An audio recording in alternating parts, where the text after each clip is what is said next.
Hi, this is Ken Patterson, the host of the What's Neat show over at Model Railroad Hobbyist Magazine and the What's Neat This Week in Model Railroading podcast that we produce every week, informing you of what's new in the hobby, along with my great cast and crew.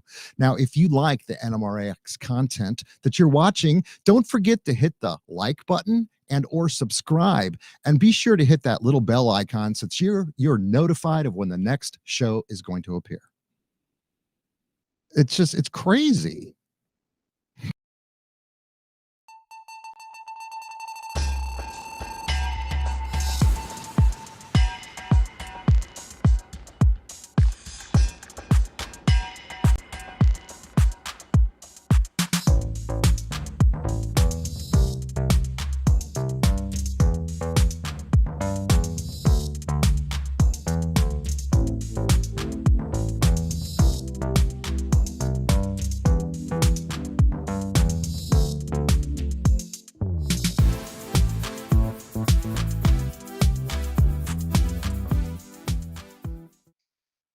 Welcome back to the October edition of NMRAx. I'm Speed at the bottom of the helix, and today we have a special guest from Rolla, Missouri. Uh, his intro goes like: picture a 12-year-old boy lying on his back under a 4x8 sheet of plywood in his friend's basement, armed with a flashlight and a soldering iron, experiencing model railroad for the first time. Meanwhile, at home, his love of fantasy was growing as he read Lord of the Rings for the first time. In fact, he seriously considered modeling the misty mountain lines of the Middle Earth Railway before his interest in history kicked in and he discovered the East Tennessee and Western North Carolina Railroad. Now, in an attempt to explain how his mutual love of fantasy and history merged to influence the operation on his ET and WNC Vida Division Railroad, please welcome our first clinician of the day from Rolla, Missouri, Dean Smith. Thank you, Speed, and to everybody who tuned in today. I hope we can all agree that the Misty Mountain Lines would have been a very cool railroad. We could have mining Mithril and Moria, shipping Old Toby from the Shire, shipping beer to the Prancing Pony. And to me, what makes good fantasy, like in The Lord of the Rings, is when an imaginary world comes to life in your mind. I recently saw a clinic by John Lawrence, and he contended that by telling stories through scenery, vignettes, and figures, our layouts can take on a life of their own, becoming real railroads in miniature. Now, this is true with prototype railroads, freelance railroads, and anything in between. Now, as scenery was completed and operating sessions became more frequent, my ET and WNC Vida division started to develop its own history without any interference for me at all. It was complete with stories, personalities, nicknames. Well, I decided to embrace this development, and with some creative assistance from my very talented daughter, Becky, the Vida division now boasts excursion flyers, postcards, 2 newspapers, a commemorative coloring book for children of all ages, as well as regular operating sessions. Through discussions that I was fortunate enough to have with retired crew members and other old timers back in the 1980s and 90s, I was struck with the affection for the prototype that just cannot be exaggerated, with some of them holding on to hope that someday the railroad might actually still return 40 years after the end of the narrow gauge. And during the Depression, an elderly woman was asked why the railroad was so beloved. After a pause, she replied, "Well, it's the onlyest railroad around." There was even a local poem included in the official ICC report to abandon a portion of the railroad that lamented, "The waters rose and took her track. We want our little Tweetsy back." So in the Vida division, what I'm trying to do is recreate this deep connection so I can share my love with this special railroad. Now, not just with the 5/8 of an inch tall inhabitants, but with visitors, friends, and especially the diverse crew members that work the Vida division. So I'm now going to tell this tale using the use of an admittedly fictional scrapbook created by one of her patrons. And again, this is with a little help from my daughter. So there we can see on the scrapbook. So let's delve in and see what we've got. On the first page, we've got an excursion flyer that was specially made for the Vida division by my daughter, based on a prototype one. A funny story about that. When I took that to the printer to be done, they looked at it and they said, Dean, we could clean that font up for you. And I said, you don't understand the time it took my daughter to get it to look like that. That's something I hand out in live clinics when I talk about the railroad. And also, you can see there, that's a prototype brochure that the railroad promoted, because the ET promoted tourism throughout their entire existence. A lot of excursion trains, as people basked in the beauty of the Blue Ridge, and particularly the Doe River Gorge. So here we've got our first entry in the scrapbook. 66 miles of sheer mountainous beauty. So excited to finally ride the Blue Ridge stem winder and do some Kodaking. Doe River Gorge, here I come. And there's a map from the time which shows the railroad. The ET ran from Johnson City, Tennessee to Boone, North Carolina, a distance of 66 miles. And from that, I came up with my own Vita Division railroad, which you can see is a 23 by 28 foot room. It's a point by point layout. We run through Johnson City to Boone. And most of the towns, however, are the track work is not based on prototype. Again, when I planned the railroad, I was looking to the operation of the Vita Division itself and what could help make it operate as the best possible model railroad that I could come up with. So here we're at Johnson City, Tennessee.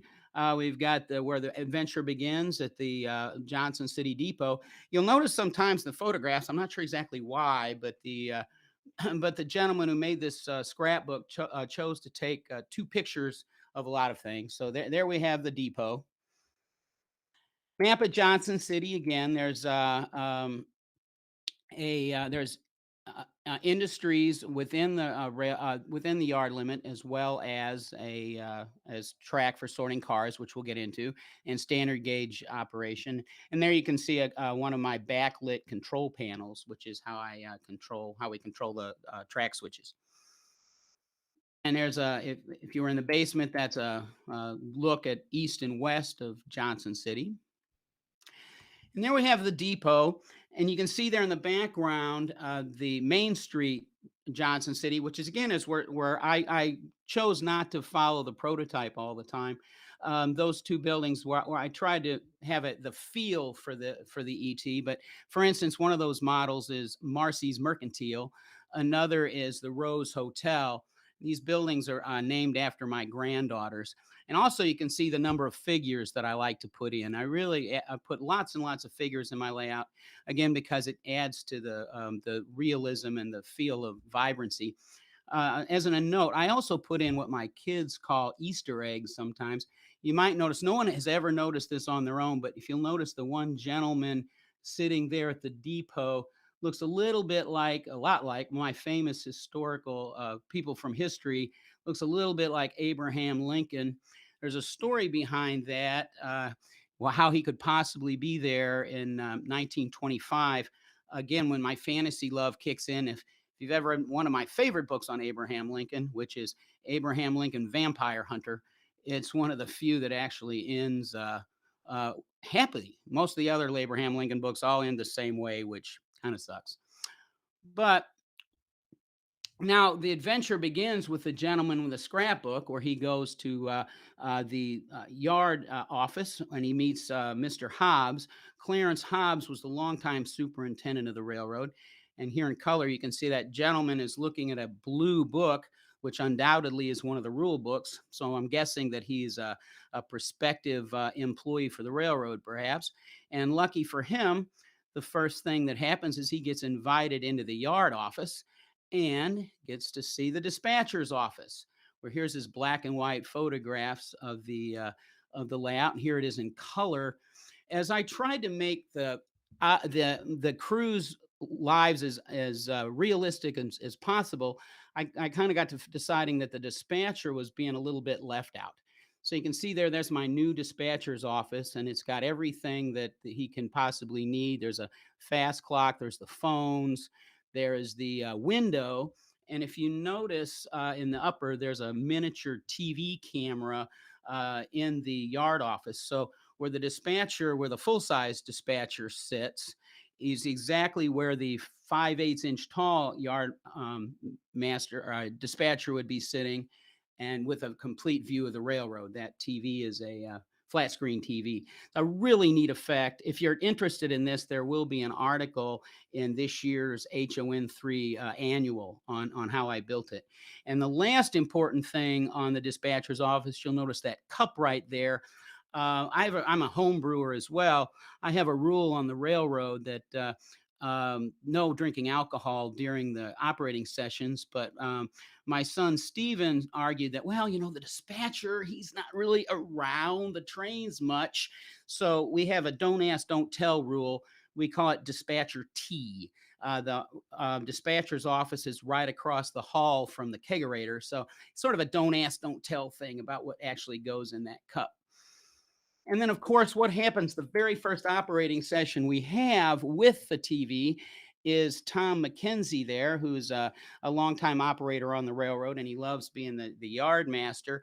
If you'll notice there, the very first thing he did was figure out where he could we could spot 2 boxcars to effectively block the view of the dispatcher from all his nefarious deeds as he switches Johnson City. And it was a hoot. You can see there in the picture, that's all the dispatcher could see. And Tom would leave those boxcars there unless he had to move them to make a move and put them back. So that may be the most prototypic thing that's ever happened on my railroad. I don't know.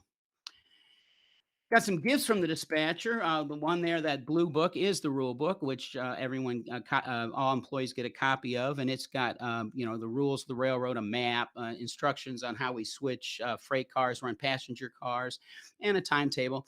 And then there's a copy of a train order. Again, we try to do things as prototypic as we can. So here's some other examples of train orders. The one on the left is a prototype, and the other 3 are from the VITA division. And they're replicas of the actual train orders that we use that are half size. We generate freight traffic using car order cards. I've used this system now for over 20 years and been really happy with it. I have been doing some studying lately and seeing some clinics on JMRI, and I'm definitely going to be looking into that to see if maybe that would be a more prototypic way to handle our freight traffic. But like I said, we've been real happy with the train orders with the way cards for years. The dispatcher records train movements through this dispatcher's timesheet. Again, low tech, but it is 1925. And there's a schematic of the railroad on the left, and then time flows across the right. And that's keeping track where all of the the placement of each train. And we control train movements through phones. The real railroad used telegraph, but expecting people to be able to use Morse code would probably be a problem. So we use a phone. You can see there the switchboard that's part of the dispatcher's office. And no trains move without dispatcher clearance, which is how we keep track of where everybody is. We use a fast clock of 6 to 1, really like those analog clocks from GLM Enterprises. We run about an operating session usually lasts about a little over 2 hours. So we run a 12-hour day and in a little over 2 hours. Controlling, I use Digitrax to control the locomotives. I just got that new UT6D yesterday. I've tried it out a little bit. We're going to have our first operating session post-COVID on next Friday. I'm real excited about that. But the wireless has helped out a lot. As you'll see in some pictures later, the aisles tend to get a little crowded. So not having to plug in your throttles at least cut down a little bit on the torquing. And I also use a PM42, which has helped a lot by dividing the railroad into 4 different sections. Another gift from the dispatcher is a timetable. Just like the railroad ran passenger trains by timetable. The freights are all run as extras. And I tried to reflect the time and the actual passenger action where one train leaves Boone, Johnson City in return, the other Johnson City, Boone in return. And actually the times worked out relatively similarly as well. And that's here's a picture of my passenger crane crew. That's my daughter Becky running a train. And when I first came up with the train with passenger trains, to be honest with you, basically I was just looking at a way to make the freight train crews a little more complicated and give the dispatcher more to do. But as the railroad has developed this enthusiasm and life of its own, I'm finding that the passenger train crews have become a really popular job. And again, it's pretty simple. It's a good way to rail fan the railroad, and I never have a problem filling my passenger crew list. And there's a pictures of the number two passenger train number two getting ready to leave Johnson City on a beautiful summer day. And there from the scrapbook, we see again pictures of a train going across the covered deck truss bridge headed toward Hampton. Johnson City Hostler is another job that we have on the railroad. That gentleman there's name is Southbound, Gary Southbound Micah. Another thing we find on the railroad is people end up nicknames. He'd been to the house many times, but ended up driving 15 miles south once, and so he's became southbound.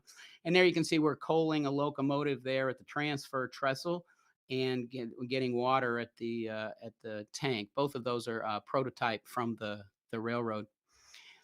And there's a picture of the engine house again, where the engines are stored. And we do have a maintenance crane. That the model of that was built by my friend Brad Sloan, who built it and ended up winning a national NMRA contest with it, and then gave it to me. So it's always a good thing to have friends like Brad. But we do use the maintenance crane for not in a minor derailments. We'll just put the cars back on the track. But if we have something major, which you'll see in a little bit, we definitely do pull out the crane and have a work crew. And there's color pictures of those scenes. And the sand house. A lot of times people see if you see a picture of or if you see models of the ET on WNC, you might comment on how the locomotives don't seem very weathered. But throughout its history, the railroad really took great care of their locomotives, a lot of pride. And Andy Kern was one of the keys to that. He was a decades long employee of the railroad and responsible for the upkeep of them a lot. And there you can see him. In the upper left is actually climbing aboard the number 5 for sand. Um, could not find any information anywhere on how ashes were taken care of on the prototype. So again, for the Vita division, I just freelanced an interesting looking ash pit that would make sense for where we're at. So there's where the ashes are taken care of. Now, big job is the Johnson City Yard Master, and a lot happens at Johnson City. There you can see in the corner where he gets cards. The yellow cards, those are switching moves within the yard, and then the others, of course, are empties that are that will need to be they're orders that will need to be filled with new cars, and that's one of his big jobs is to collect cars there. And then again, back to the scrapbook, we saw transferring coal from standard gauge to narrow gauge hoppers. One of the things that's really added a lot of interest to the railroad is the dual gauge operation that we now have, and there's a color version of that.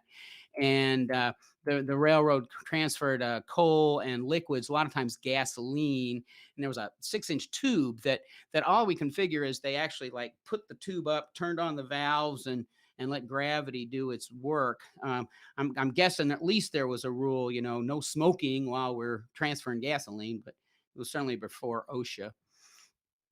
And the iron furnace, one of the main reason the railroad existed was to haul ore from Cranberry, North Carolina to Johnson City. And this was a picture of the iron furnace, the Carnegie iron furnace that was there. I had a little bit of a problem with that. And then there's a picture of, and on the left is it was a S scale furnace from my friend John Waite. That now, upon John's unfortunate death, his wife Sharon donated that model to the ETSU Carter Museum in Johnson City, where it's proudly displayed there. But I needed this big furnace and didn't have much room for it. So what I did was I took a picture of John's model, and there on the right, that's simply a photograph of the furnace against my backdrop, and I build a little hill up to it and curve the track around, and it makes a really nice illusion and gives me a major industry for the railroad that takes up no room. Again, wanted the Yardmaster's big jobs is making up the narrow gauge freight. You see also there's Exum Furniture, which is another big industry on the railroad, and cars are, made up there. And now here back to we see a side by side look at the different gauges and the excitement that they switch standard gauge cars with narrow gauge engines. And I just always love the difference in sizes of narrow and standard gauge cars. And this is where the standard gauge freight is staged above the dispatcher's office. And so the way that it operates on the railroad is at the beginning of an operating session, there's usually about a half a dozen standard gauge cars set it out in Johnson City. And then one of the yardmaster's jobs is to collect those cars up into a block. Then the freight comes in, and of course they switch out, and then the new cars are spotted based on the by that switch list there in the corner. So I just love these pictures. That here you can see that little engine doing its work of the big cars, and the real ET, the prototype, had standard gauge couplers mounted at standard gauge heights on all the cars, and then the locomotives had a swivel coupler. Whereas I opted, for obvious reasons, I adapted my standard gauge fleet has narrow gauge couplers at narrow gauge height, because that was only a couple dozen cars to have to do. And it's really cool because using a pick, you can switch those cars with narrow gauge engines. So we don't need to use idler cars. And that adds a huge amount of interest and fun to the Johnson City operation. And now Cy Crumley certainly was a gentleman, and here was a longtime employee of the railroad. And there you can see him posing by Combine 15, which was a fascinating car. The railroad, it was a three-way combine. It was 1/3 passenger, 1/3 baggage, and 1/3 RPO.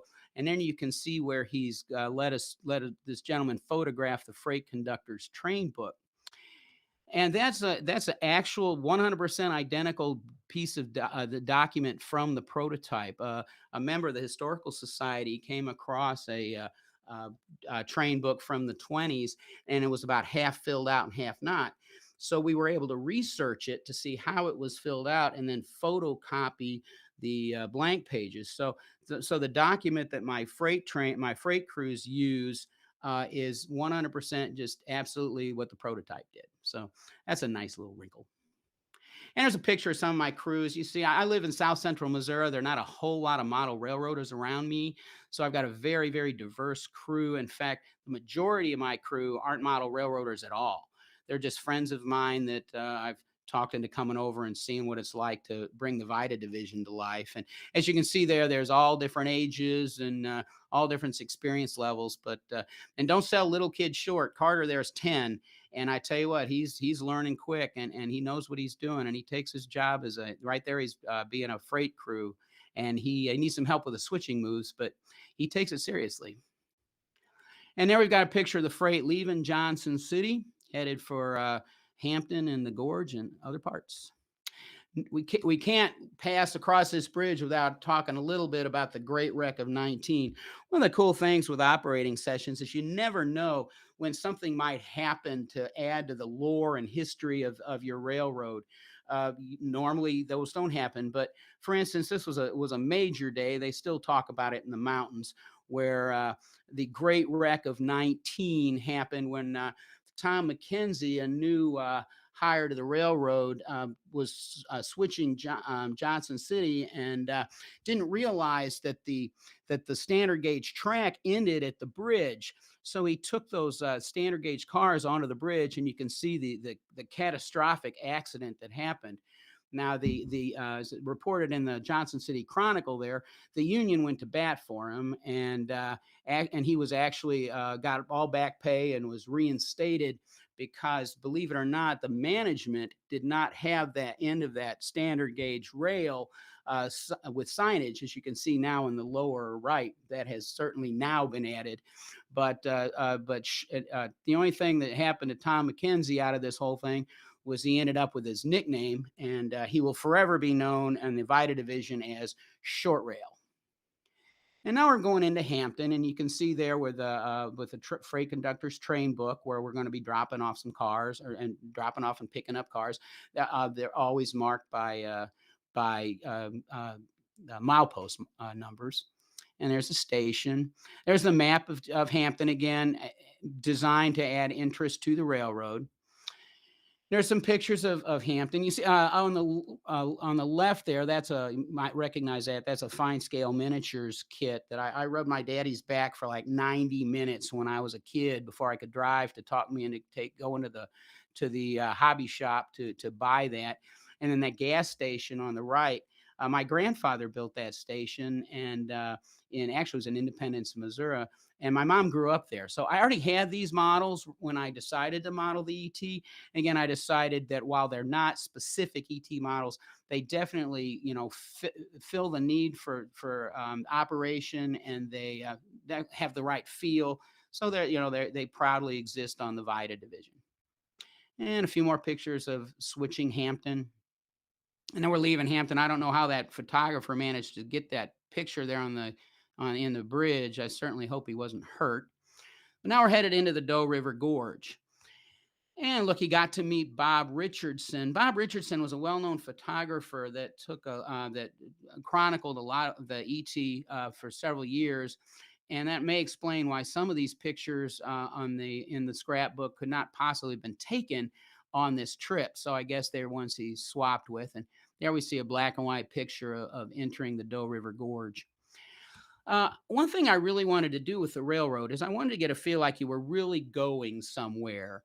So the trip through the gorge is actually it's 37 uninterrupted feet, um, and basically just rail fanning.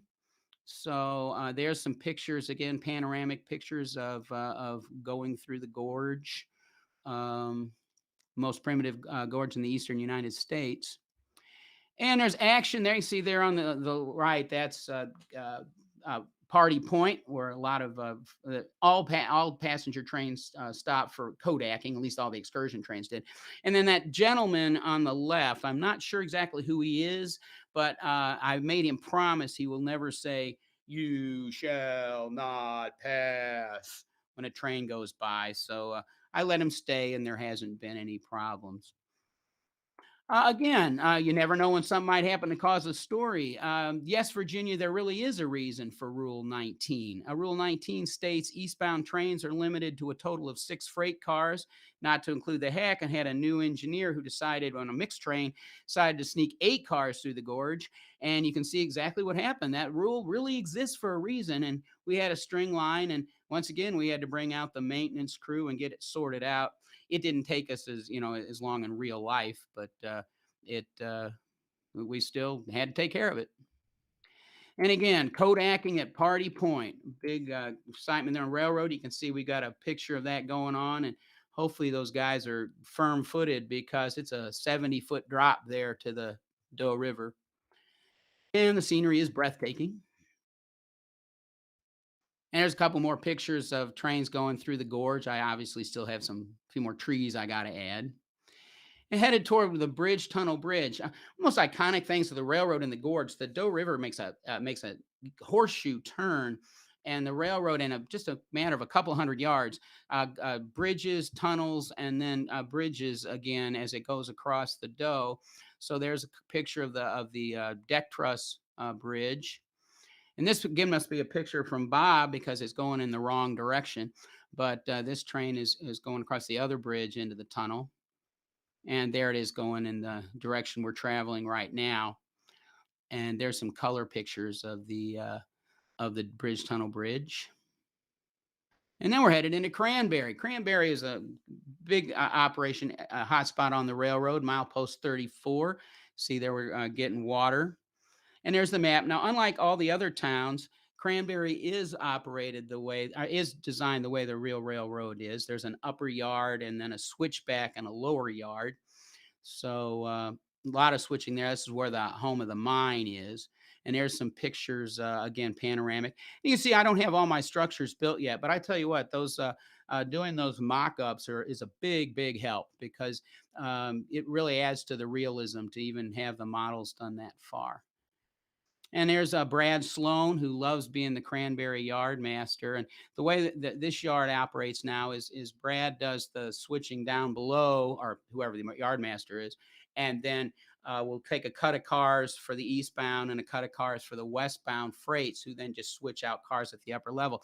And this is an example of how things changed to meet the needs of the railroad. Because when we first operated, every train, it was just sort of a free for all at Cranberry. It just didn't work. So again, at an after operating session, we all talked about the ways to deal with it. And again, just like a real railroad, we made decisions based on the efficient movement of traffic.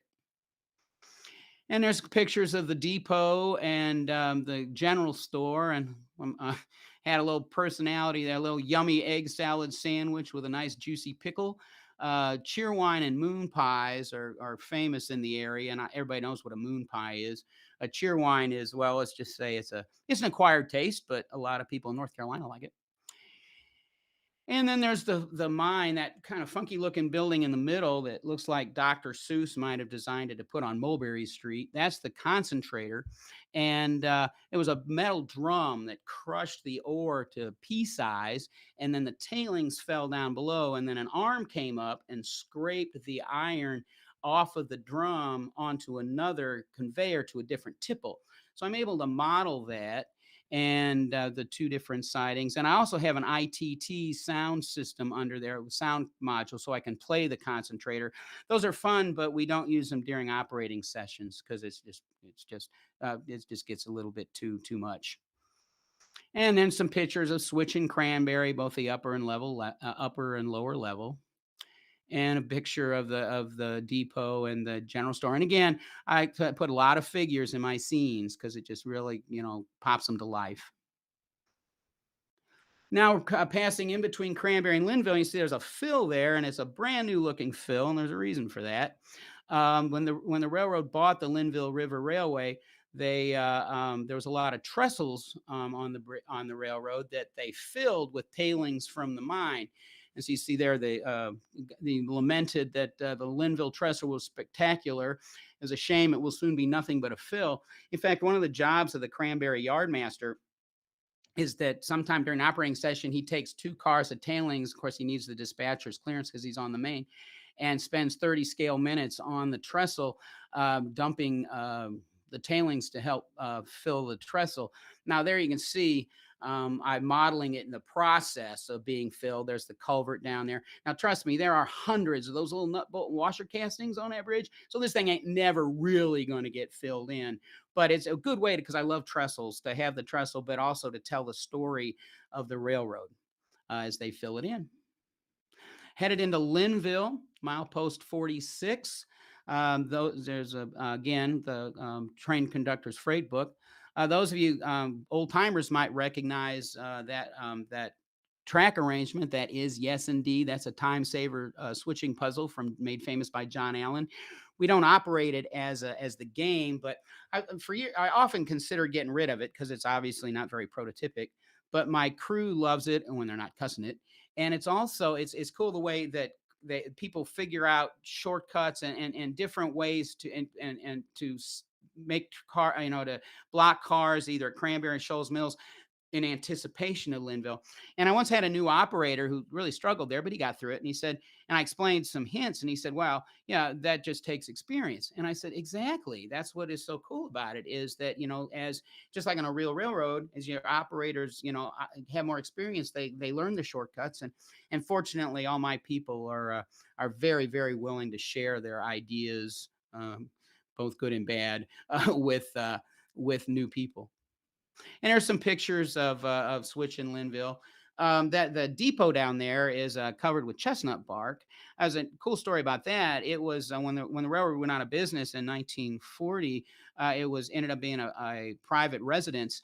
And then in 2009, I believe, it was going to be torn down, and with a really cool group of interested parties, including our historical society, got together and saved the building and moved it to the Avery County Museum in Newland, North Carolina, where it has been completely restored as a museum. Obviously, it's got poplar bark instead of chestnut bark, because chestnut bark doesn't exist anymore. And also the Caboose 505 is sitting right next to the depot where it used to be. So if you ever get in that area, it's definitely worth a look. It's a beautiful, beautiful building. And now we've got some rural area between Linville and Shoals Mills. You pass in some again, breather in the scenery. No switching, just some rail fan looking. And then, oh my goodness, move over, cow. We have places to go. During the excursion trains and the prototype, a lot of times a cow would happen to find its way on the track. Um, and so, but every once in a while, if I'm in an ornery mood, I'll set a cow out too, just for fun. But I mean, it certainly did happen in real life, but not nearly as often as they like to pretend it did.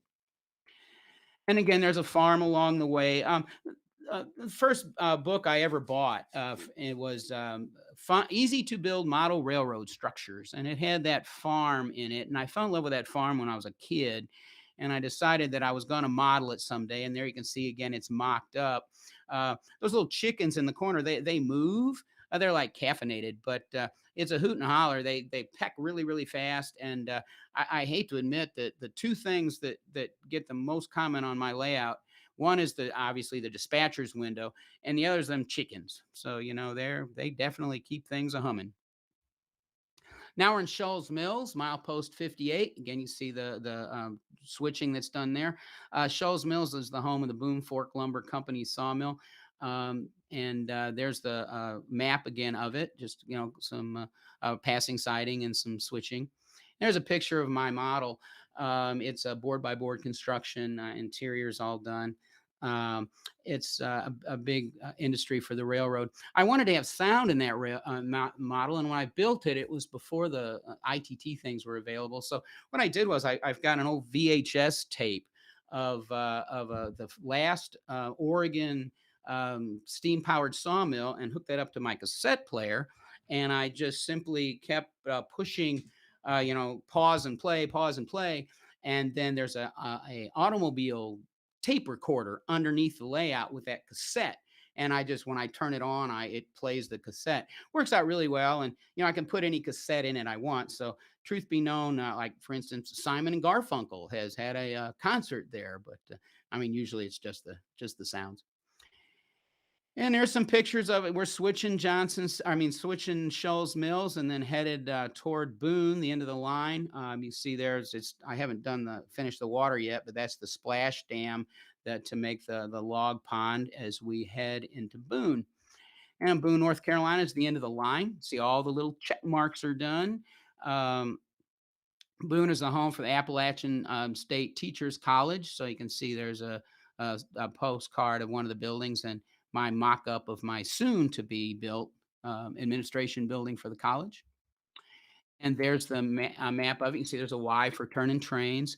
And also, there's a reverse loop in there where we don't use it during operating sessions. But if I want to, I could have run a loop to loop uh, such situation. The other advantage to doing it that way was by having the tail of the Y into the backdrop, I was able to swing Boone far enough up that I was able to have room for the rest of the town. So there, and then we're at the end of the line. There's some pictures of Boone, that company railroad, or that lumber yard right there. LMS Lumber and Building Supply. That was based on it's an E.L. Moore structure from the very first model railroader I ever bought in April of 1973. And so again, I had that model finished. When I decided to model the ET, again, pretty much a no-brainer to decide I was going to include it. And again, it's named after my father, so it's got a lot of personal meaning to me as well. And then some things we do to make the railroad more realistic, like I mentioned before. My daughter helped me do this. On the right, there is an actual, that's a prototype postcard from probably the late 20s, early 30s. And then the other postcard is from the Vida division. See, my daughter used Photoshop and to make it look more like it's a colorized black and white picture, and I hand those out again to visitors, and I hand those out at clinics and things like that.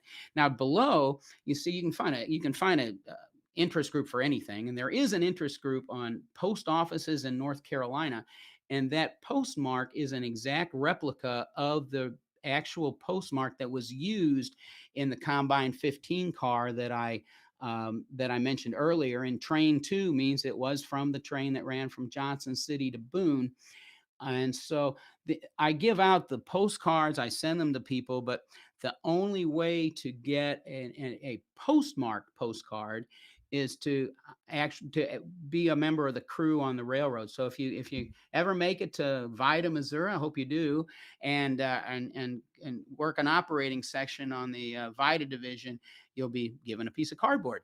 But it will be a piece of cardboard with an actual postmark from the Combine 15. And like I was mentioning earlier, kind of I'm summing it up, the Vida division, it has taken on a life of its own. It's got its own history and traditions. And in short, my goal is that it becomes a real railroad in miniature, and trying to get the enthusiasm and love that the people for the real railroad instilled in my crew. And again, you can see there people of all ages and interests. Down in the corner, little Christopher there, he's 5. And my last operating session before COVID, we had the weather turned bad, but of course Mackenzie came all the way from St. Louis. But they paired up, and Tom spent the operating session teaching Christopher how to work Johnson City. And I mean, he was on it just the whole time. So again, as we look at ways to get young people involved in our hobby, I think we really need to make sure we don't sell them short. But again, everybody's smiling, and that's the goal of what we do. There's another picture, shows again how crowded everybody is, but again, they still look happy. But this right here is one of the things that caused us to decide to change, our operating systems because plans, because it was just getting too crowded. Which again, we had a after operation meeting, and what can we do? And that's we started, kicking around ideas and developed the yard masters, divided the jobs up differently, and so it tends to be a little bit crowded. But again, it's the smiles on the faces are what mean the world to me. I'm also a home brewer, as I mentioned. So one of the most, sometimes people joke they're the reason they come. I hope that's not all. But after the workday, we always have a talk session. You can see I model 1925, which is during the Prohibition, but you can still see Brakeman's Best Brewing Company. That's the name of my son and my brewery. You see where they kind of half behind painted out brewery with cheap white paint so it would wash off. And I'm sure those two gentlemen there in the corner are only enjoying some non-alcoholic root beer product. And then on the right, that's the infamous kegerator that's right across the hall from the dispatcher's office. And there's some of the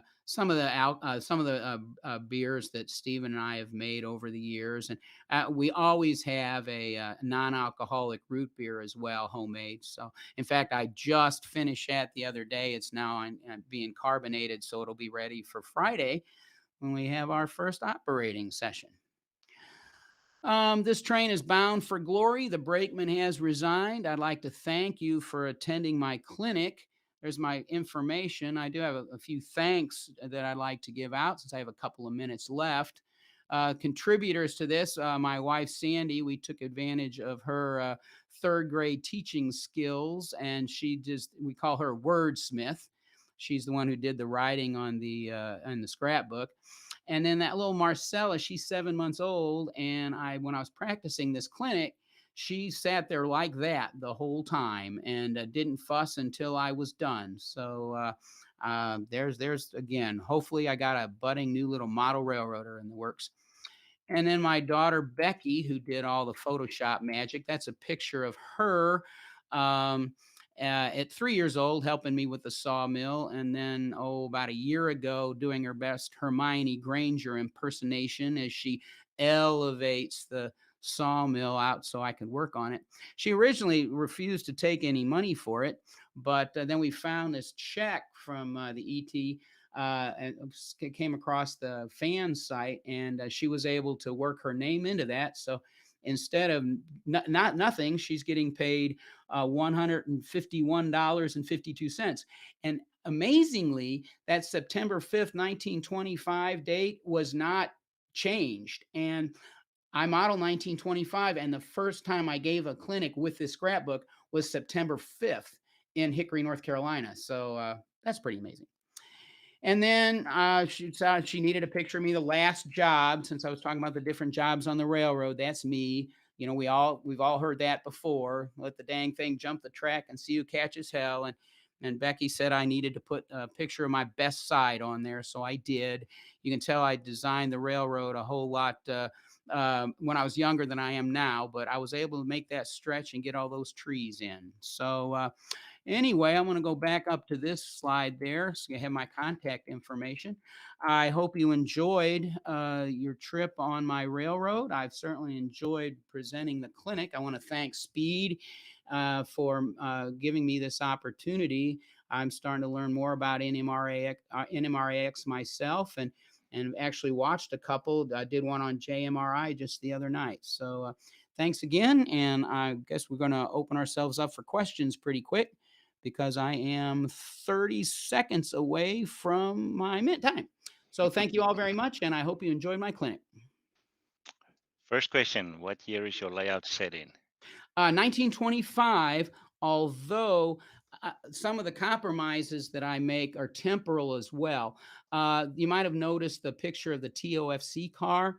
The ET may have very well have been one of, if not the first, one of the first railroads to ever use piggyback cars, and they existed in 1935. So I did some temporal. I wanted that on my railroad. Also at Cranberry, for instance, there's the turntable there. We know that turntable was gone by 1910, but I included it there. But overall, my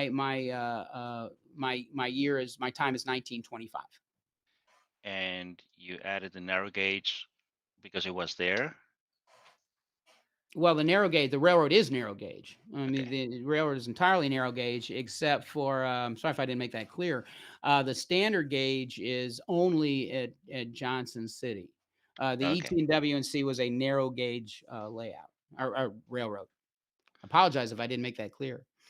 So early on, you showed your Weibull's and car cards. Mhm. I noticed that there were some colors on some of them. Is there any Oh, importance to that? absolutely, yes. They designate where they a red line means that that car is not going to leave that yard limit during the operating session. So, Okay. for instance, moving the tailings from Cranberry to the trestle and back. That would be marked red. Like taking an empty tank car from the sorting yard at Johnson City and then moving it to underneath the transfer trestle to be filled with gasoline. That would be an inner yard movement. So that's what those red means. And then the green lines are passenger cars. Okay. Okay. Now, your operators are old, sorry, experienced enough to operate that dial on the phone that you showed? Oh no, no, that the dial, my daughter found that phone and the dial doesn't actually operate.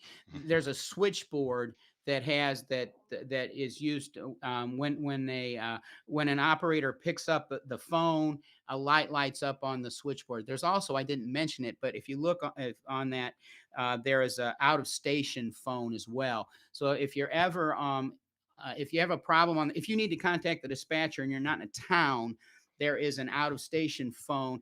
But before you can use it, you have to allow 10 scale minutes because that's the time it takes to get the telegraph kit out of the cab of the locomotive and shinny up the telegraph pole and call in.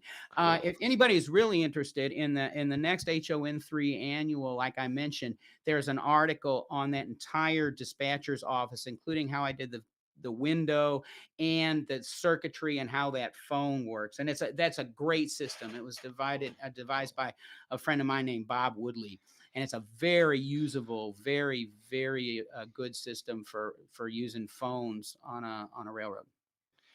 Now, you've shown pictures of all kinds of people operating your layout. Mhm. How do you manage them having different skill levels, or how do you balance the layout? Okay, Um, I can keep 10 people busy on the layout. So a lot of times what I'll do is I will, our freight crews are 2 people because of the paperwork that's done with the freight conductor's train book. So usually what I will do is what I will do is I'll put an inexperienced person with an experienced person on a freight Okay, train, okay. or like passenger trains. Again, that's more rail fanning. It's a lot easier to run a passenger train. And then dispatcher is a pretty tough job. I got a friend of mine, never been a model railroader. He came just because he likes me. And after the first session, he said, about half an hour into it, he says, Dean, I'm going to have to leave. I said, aren't you having a good time? He said, but my knees, I can't stand up this long anymore. Well, bingo. He ended up being our dispatcher apprentice. And so now Mark, that's of course, and he also gets dispatcher tea during the session. But that's become his job of choice because he can sit down during it. Cool. So do you rotate your operators' positions, or do they get to do the same thing over and over? I have a seniority system, and which is there's a story behind that too, where it's a kind of a long story. But one of the things you have to do to get your seniority point in order to be a real ET session, according to my friend Ken Riddle, is the first one I had back in 2002. I mentioned that we had this operating session. I got on the e-groups or whatever it was called then, and he said, Dean, if people weren't drinking, if there wasn't at least one preacher, and if people didn't spend their whole time peeing and moaning that the conditions were better on the clinch field or the southern, then it wasn't a real ET operating session. So I said, well, we didn't drink during the session, and we did have one preacher while he was in seminary time, but no one complained. So he said, forget it, it didn't count.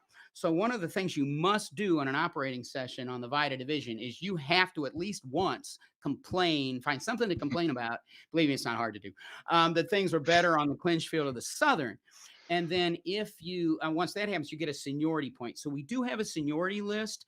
Usually, though, we just get together and we talk about it, and people are very willing to definitely. I've got people that like short rail loves working Johnson City. Brad loves Cranberry, but they're more than willing to switch around. So we don't do it formally, but we've never had a problem with anybody getting their feelings hurt or Okay. anything about what job they do. So do you still have the presentation up? Because someone's asking if you could show the track plan again. Oh, sure, absolutely.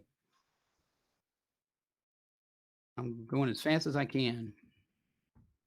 A long way back. Might be a quicker way to do this, but okay. Now we're doing the return trip. There are trains going that way too, right? Oh, absolutely. Absolutely. Now in fact, in my one clinic with a guy, if you notice where he had ate the egg salad sandwich, and the reason we put that in there was because in the rail fan he didn't have any pictures on the way back, and that's because he got tummy distress. So it's sort of a joke in the one clinic, but almost there. Almost there. Okay, here we go. Almost there. I'm on there. Almost. There we go. There we go.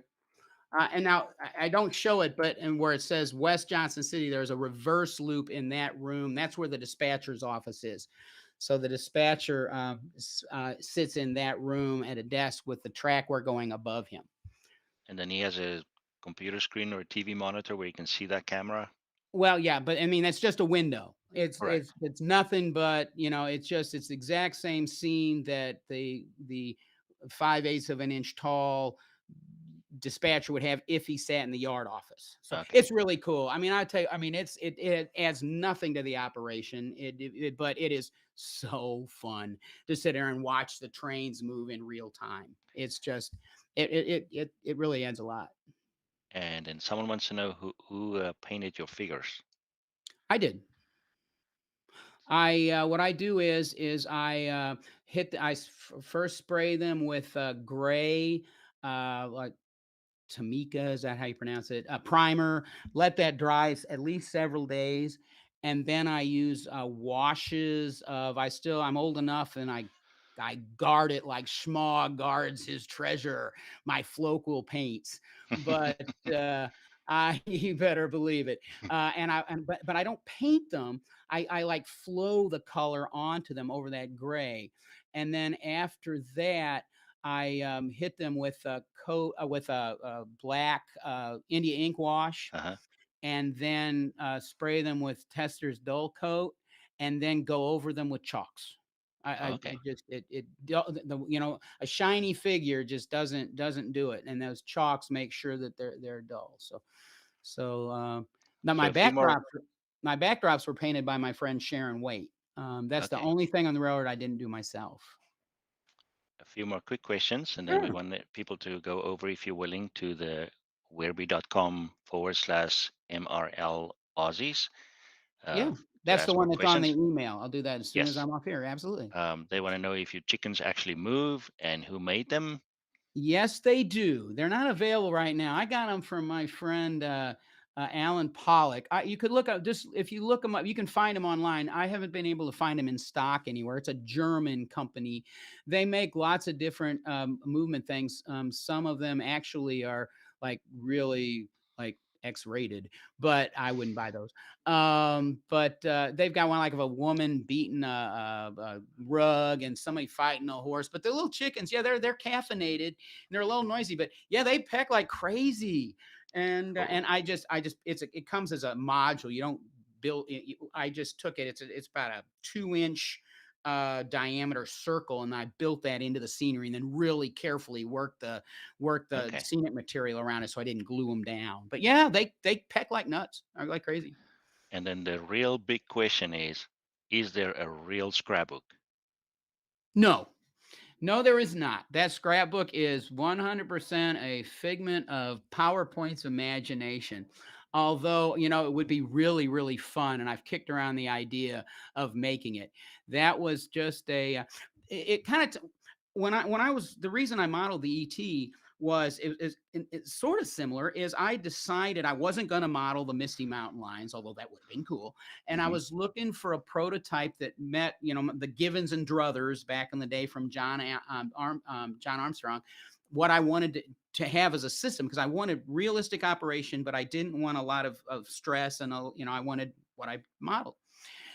But I'm just flipping through Model Railroader magazines one day, and I came across I think it's July 1981. If a lot of you guys will remember the Railroads You Can Model series, and it was Jim Kelly, an article on the Blue Ridge Stemwinder on the ETWNC. It's the first time I'd ever heard of it. And I read that article and I went, "Oh my God, this is it." I told Sandy, I found my prototype. This is Oh, it. And so I took the same excitement in real life and decided, well, for the Vita division, let's pretend we found this scrapbook. And I gave a clinic in Hickory that was not operation based. It was more of they wanted me to do a clinic on the Vita division, just like a rail tour, a rail fan tour. So I thought, rather than just this town, this town, this town, we did it in the context of finding that scrapbook. And so, no, the scrapbook does not really exist except in electrons. But maybe oh. it'd be cool to make. Well, Dean, thank you very much. That was kind of awesome in a special way, and I would love to come operate on your railroad as well. You are welcome anytime. We're first time post COVID. We've got an operating session on Friday. Short Rail McKenzie's going to be there, and he's bringing from friends from St. Louis. So you Cool. never know. The root beer is ready. So is the beer. Thank you, So, sir. well, thank you, sir. Sure do appreciate it. Be safe. You too. Thanks a lot, Speed. I really appreciate this opportunity, sir. No worries. Okay.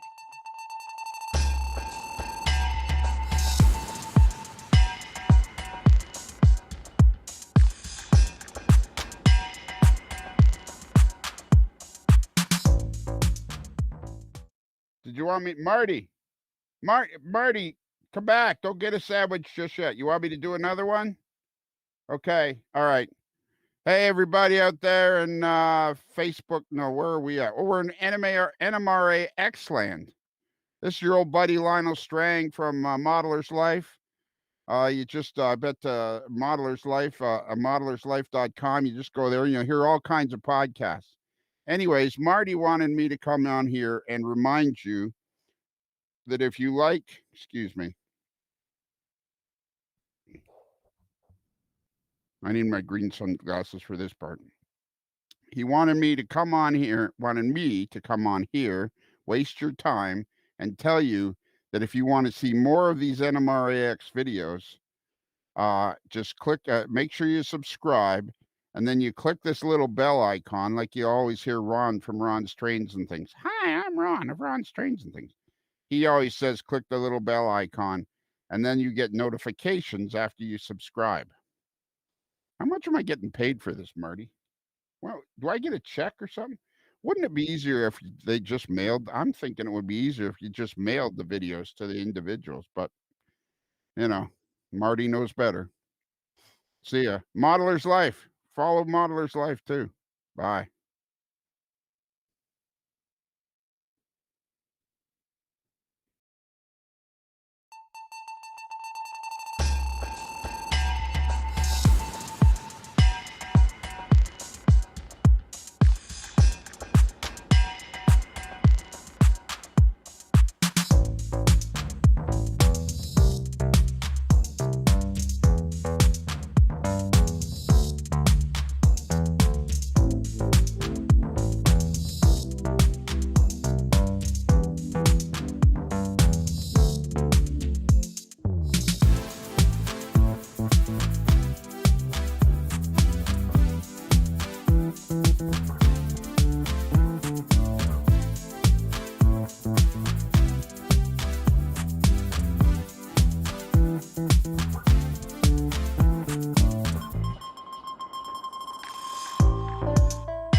Welcome back. I'm Speed at the bottom of the helix.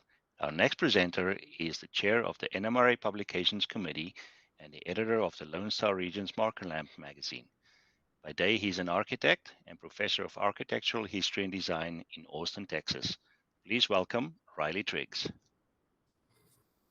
All right, thanks a lot, Speed, and thanks for having me today. This is a great opportunity. I really appreciate it. So today I'm going to talk about my Port of New York railroad layout, and I'm going to talk about it in terms of simplicity and how I was thinking about designing not only the layout itself, but the operations as well. And everything that I've done on this layout has revolved around the idea of simplicity and being able to focus on my priorities and get rid of the things that I don't really, care to do. So in my everyday life, I'm usually doing 100 different things. I've got a full-time day job as a project manager with our city public works department. I teach in the evenings architectural history and design studios. I do a lot of volunteer things. President of one of our local modular railroad clubs. In addition to the things that I'm doing with the national publications and publishing the marker lamp for my region. So I'm a busy guy. I got a lot of things going on. And so in my downtime, the downtime that I do have to spend on my layout, I need to make sure that I'm really focused on the things that I want to do, and I don't end up, wasting my time on things that I'm not really that interested in. So when I was thinking about this layout and how it actually go about building it, I looked to a designer from the MIT Media Lab named John Maeda. And he came up with this set of laws revolving around simplicity, having to do with how you approach design. And his first law is about reduction. What you want to do is the simplest way to achieve simplicity is through reduction. So reducing the things out of your life, out of a design that don't really support it, that don't really do the things that you want to do. The second thing is organize. Organization is basically what design is. And so the better organized you are with what you're doing, the better your design is going to be. The third one is time. Now, you don't want to spend a lot of your time doing things you don't want to do. And you want to be able to focus on the things that you do. So learning, it's always a learning process, right? You're always going to be in there trying to figure out how to do these things better and whatnot. But at the same time, the more that you learn, the simpler you can be with what you're doing. You just get better at it. And then differences. Having a difference between simplicity and complexity is really important. Having the simplicity is what allows you to have the complexity. And so again, you can focus on the things that you want to, and you can develop more fully the things that you want to be complex and that you want to really involve yourself in. In my case, that's going to be operations, we talk about later. And then context.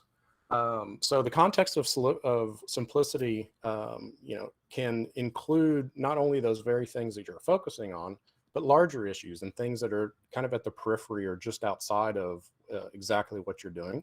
So you don't want to lose sight of those at all. And then emotion is number 7. Being able to express some things and be able to feel some things while you are participating in whatever it is that you're doing. In my case, operating a model railroad, the better it's going to be and the more focused and simple you need to be to achieve that. And then number 8 is trust. Kind of goes along with any sort of set of precepts. You want to trust the process. You want to trust the idea of simplicity and use it to its fullest and get the most out of it. And then failure. It's okay to fail. You just want to fail quickly so that you can move on, you can do things right. And then number 10, you want to subtract and then add. So you want to subtract out everything that you don't need, and then add back the things that you do. So in my case, one of the big things that I want to subtract from this and reduce out of my layout is wiring. We've all seen layouts like this. We've all seen control panels like this. And, this is some amazing work. It takes a long time. It's very complex. It's very, heavy technology, et cetera, and very impressive. I'm just not interested in doing it myself. I just don't have the time to do this. I want to play with my trains. The other thing is track clean. We've all experienced this. There's a million different ways to clean track because we've got to do it all the time. It's usually a deal killer, during an operating session. As soon as you have some people over, that's when you're going to find the dirty track. And it takes time to, prepare properly. And if you have a larger layout, of course, you've got all the track and all the wheels on your locomotives, and it becomes a pretty big task in and of itself. So to take care of those two things, I want to reduce those complexities. I'm using radio control and battery power locomotives, and then radio control throttles. This involves putting the power, putting the battery, putting a receiver and in an on-off switch into your locomotive consist, and then hooking up to a regular sound decoder in my case, and then operating from a throttle. This provides, a really nice, neat, clean, simple solution to powering your locomotives. So I'm no longer cleaning track. I don't have any shorts. There's, the biggest problem is that these locomotives keep running and running and running. So I use momentum. And whenever I have people over to operate, the first thing I tell them is it's okay to touch the equipment. I'd much rather you grab the locomotive than watch it sail off the end of the layout.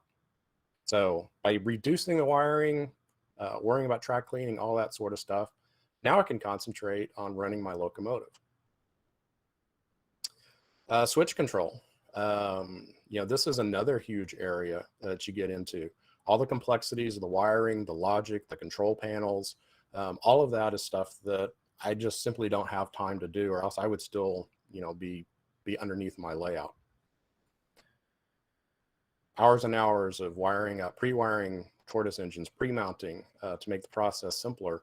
But again, that's not what I'm interested in. And so I use just simple Pico code 70 switches, operate them with my finger. So far in the past, 8 or 9 years that I've been operating, no problem whatsoever with any of this. It also kind of forces you to make sure that all of your track is accessible on your layout. This doesn't work if you have hidden track or a track that's out of reach. And so it helps make a better operating layout there too. And again, no shorts, no complicated wiring to get this to work, with DCC or DC locomotives. And it's just another way to simplify things. Lighting, no signaling. So my particular prototype, one of the reasons why I chose it was because it is an industrial switching layout and doesn't have any signaling. So all of the stuff that goes along with that, the wiring, the control panels, the logic, the computers, all of that goes away. And then even down to, things having to do with the layout and lighting. I've spent countless hours helping people install lights and try to figure out, the right kind of light and building things and whatnot. And here, I try to take that as simple as possible. It's like, what are the main elements that I need? I need something to put them on. I need something, to hang them. I want them to be a minimal impact on the visuals of the room. And so just LED strip lights in a, Home Depot $10 piece of aluminum angle, suspended from some twisted cable. And it's 30 minutes to put it up and it costs, about $30. So again, simplicity, driving the design and saving me time, saving me money, etc. And then no electronics. I don't have CTC again because of the prototype that I chose. Of course, this wouldn't work if I'm doing a mainline prototype that used CTC or train control in the prototype. I'm very dedicated to prototype modeling, and so of course that wouldn't work. But that's one of the things that told me what I can do, what I can model, and that became one of my pretty strong constraints, not having to have something like this to deal with or maintain.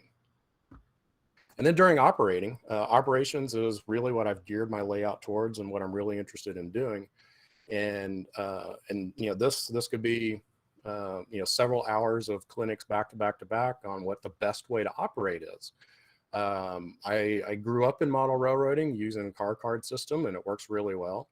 But it's more complicated than just having a switch list and handing out a switch list where somebody has one piece of paper and written on it is everything they need to do, and they don't have to carry around a pack of cards that they're inevitably going to drop, or they need an apron or a pocket to put it in, or etc. So this is a big one as well. And along with that, in my yard, I'm trying to use, haven't been real successful yet. I'm trying to use wheel reports or track report type organization. So I'm not dealing with a bunch of car cards with a bunch of different pockets and constantly trying to match up what's going where and having that extra paperwork. I keep track of this on a piece of paper and list the tracks and list what's on each track and where it's going and make up the switch list from there. And And then those things, of course, during an operating session will be constantly rotating and, things moving in and out. So the priorities for my layout. This is something that I worked really hard on. I've been fortunate to experience a whole bunch of different wonderful layouts all over the place. Many of them would be just great for me, but what I had to do is say, what are the most important things? What are the priorities that I know how to reduce, how to subtract things from what I need to do, how I need to simplify, and really enjoy what I'm doing. So those came down to three things. Operation is the number one thing. Definitely, want to operate this layout. I started operating it before I finished laying the track. I haven't even done scenery yet or anything, but I'm operating in there, having a lot of fun doing it. Prototype rigor is another one. I wanted to be able to model something in its entirety. I wanted to be as faithful to the prototype as possible in terms of, scale, in terms of having each industry having as close a prototype track arrangement as possible. And so I needed something that I could handle and I could research and apply to the situation that I had.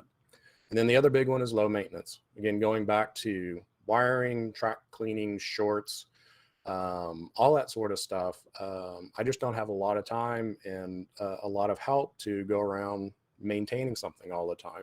So as simple as I can make it, the better, so that I can handle it and spend more of my time on my other priorities, operation and prototype rigor. So to select the prototype, I came up with a set of constraints that matched what my priorities were. So number one is I wanted to model the entire railroad. I didn't want to try to do like a transcontinental railroad in 500 square feet of a house. You can't do the prototype justice. It's a different type of railroading or model railroading.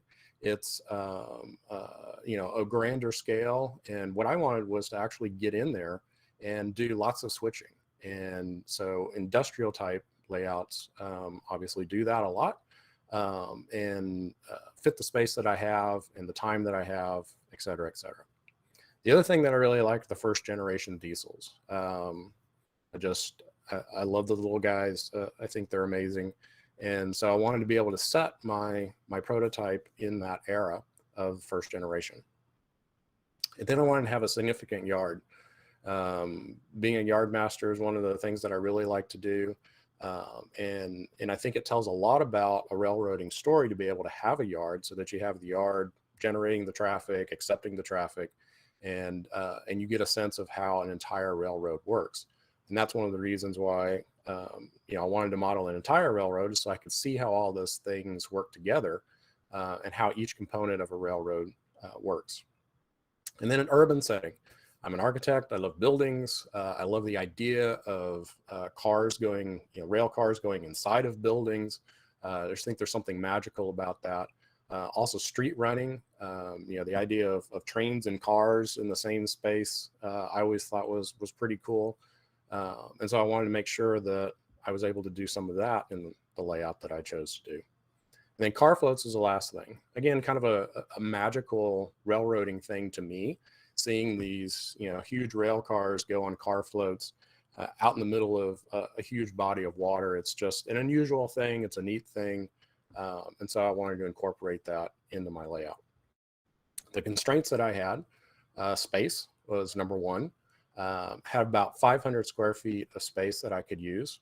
And then I say plus some, because there were a couple of times that my wife went out of town and they expanded beyond that. So I'm really out more 850 square feet of railroad that I'm working with now. Then of course, budget, leisure time is a big thing. Like I said, being a one-man show and keeping it simple are really important because of all of those things. So I went around the country looking for a prototype that would match my priorities and fit within my constraints. And a location that I hit upon is just ripe with possibilities to fit any of those priorities or all the priorities and all of my constraints. And this was the area in and around New York City, in the port of New York. So New York, New Jersey, where the big railroads came and terminated and floated across to Manhattan to service the huge city of New York. So this is a great place for finding the industrial railroads, small things that you can model the entirety of the railroad, and then a variety too. You know, every major railroad on the East Coast came here somehow. And so I've got a lifetime of buying locomotives of different railroads if I want to. And so in particular, I was looking for a couple of things. The Erie Railroad has always struck me as being interesting and has been a research passion of mine for a while. And so anything that was Erie Railroad oriented or connected to or whatever was, you know, kind of where I started in my look. And I quickly came across the Hoboken Shore, and then of course a couple of stations that the Erie had around here as well. The other one that I'm modeling now is the 27th Street station for the Lehigh Valley, which is in close proximity to all of this. So being along the Harlem, or there's the Hudson River is the thing that my railroad floats across right now. There's also the East River, the Harlem River, lots of opportunities for car floats, big city, et cetera, et cetera. So this is the setting for my layout, and I knew I could find something to model here. And so my space, there's basically one big room where the Hoboken Shore lives, and then like I said, there are a couple of times my wife went out of town, and the layout has grown out here into these rotating pocket terminal areas out in the hallway. And this is a really neat way to be able to keep building and experiencing different prototype railroads by building these modules, basically light and movable. So I can swap these out and, you know, keep building and keep enjoying that part of the hobby forever, really. There are so many railroads operating along here, and so many of these pocket terminals that I'll never run out of opportunities. So the first bit, we'll start out in those pocket terminals. The 27th Street station is a Lehigh Valley Railroad on the island of Manhattan. And this was a really interesting situation. And the reason why I chose it was, again, you know, one of my interests is in buildings, and pairing railroads with big buildings in a big city really had me excited. So this building, the Star at Lehigh building, famous building on the island of New York. It's on the National Register of Historic Places now. It's just been renovated and is looking really good. But one of the cool things they had in it were truck elevators. And so the railroad occupies the ground floor and would offload into trucks and into the warehouses above, and the trucks could go up and down and fill up and go out into the streets of Manhattan from there. So a really interesting situation and a really great modeling challenge. So some of the upper floors, this is real well documented because it is on the National Register. But just to give you an idea, there's, you know, so much going on in this building, and it's like a 14, 16 story building that's going to be pretty tall in HO scale. The other terminal that I'm doing is the Harlem Station for the Erie Railroad. And it's also called the 149th Street Station. And that's over in the Bronx, just a couple of blocks away from the original site of Yankee Stadium. Looked like this from the air in the probably late 50s. Had some, you know, great, really first generation diesels, the box cabs from Ingersoll Rand and GE.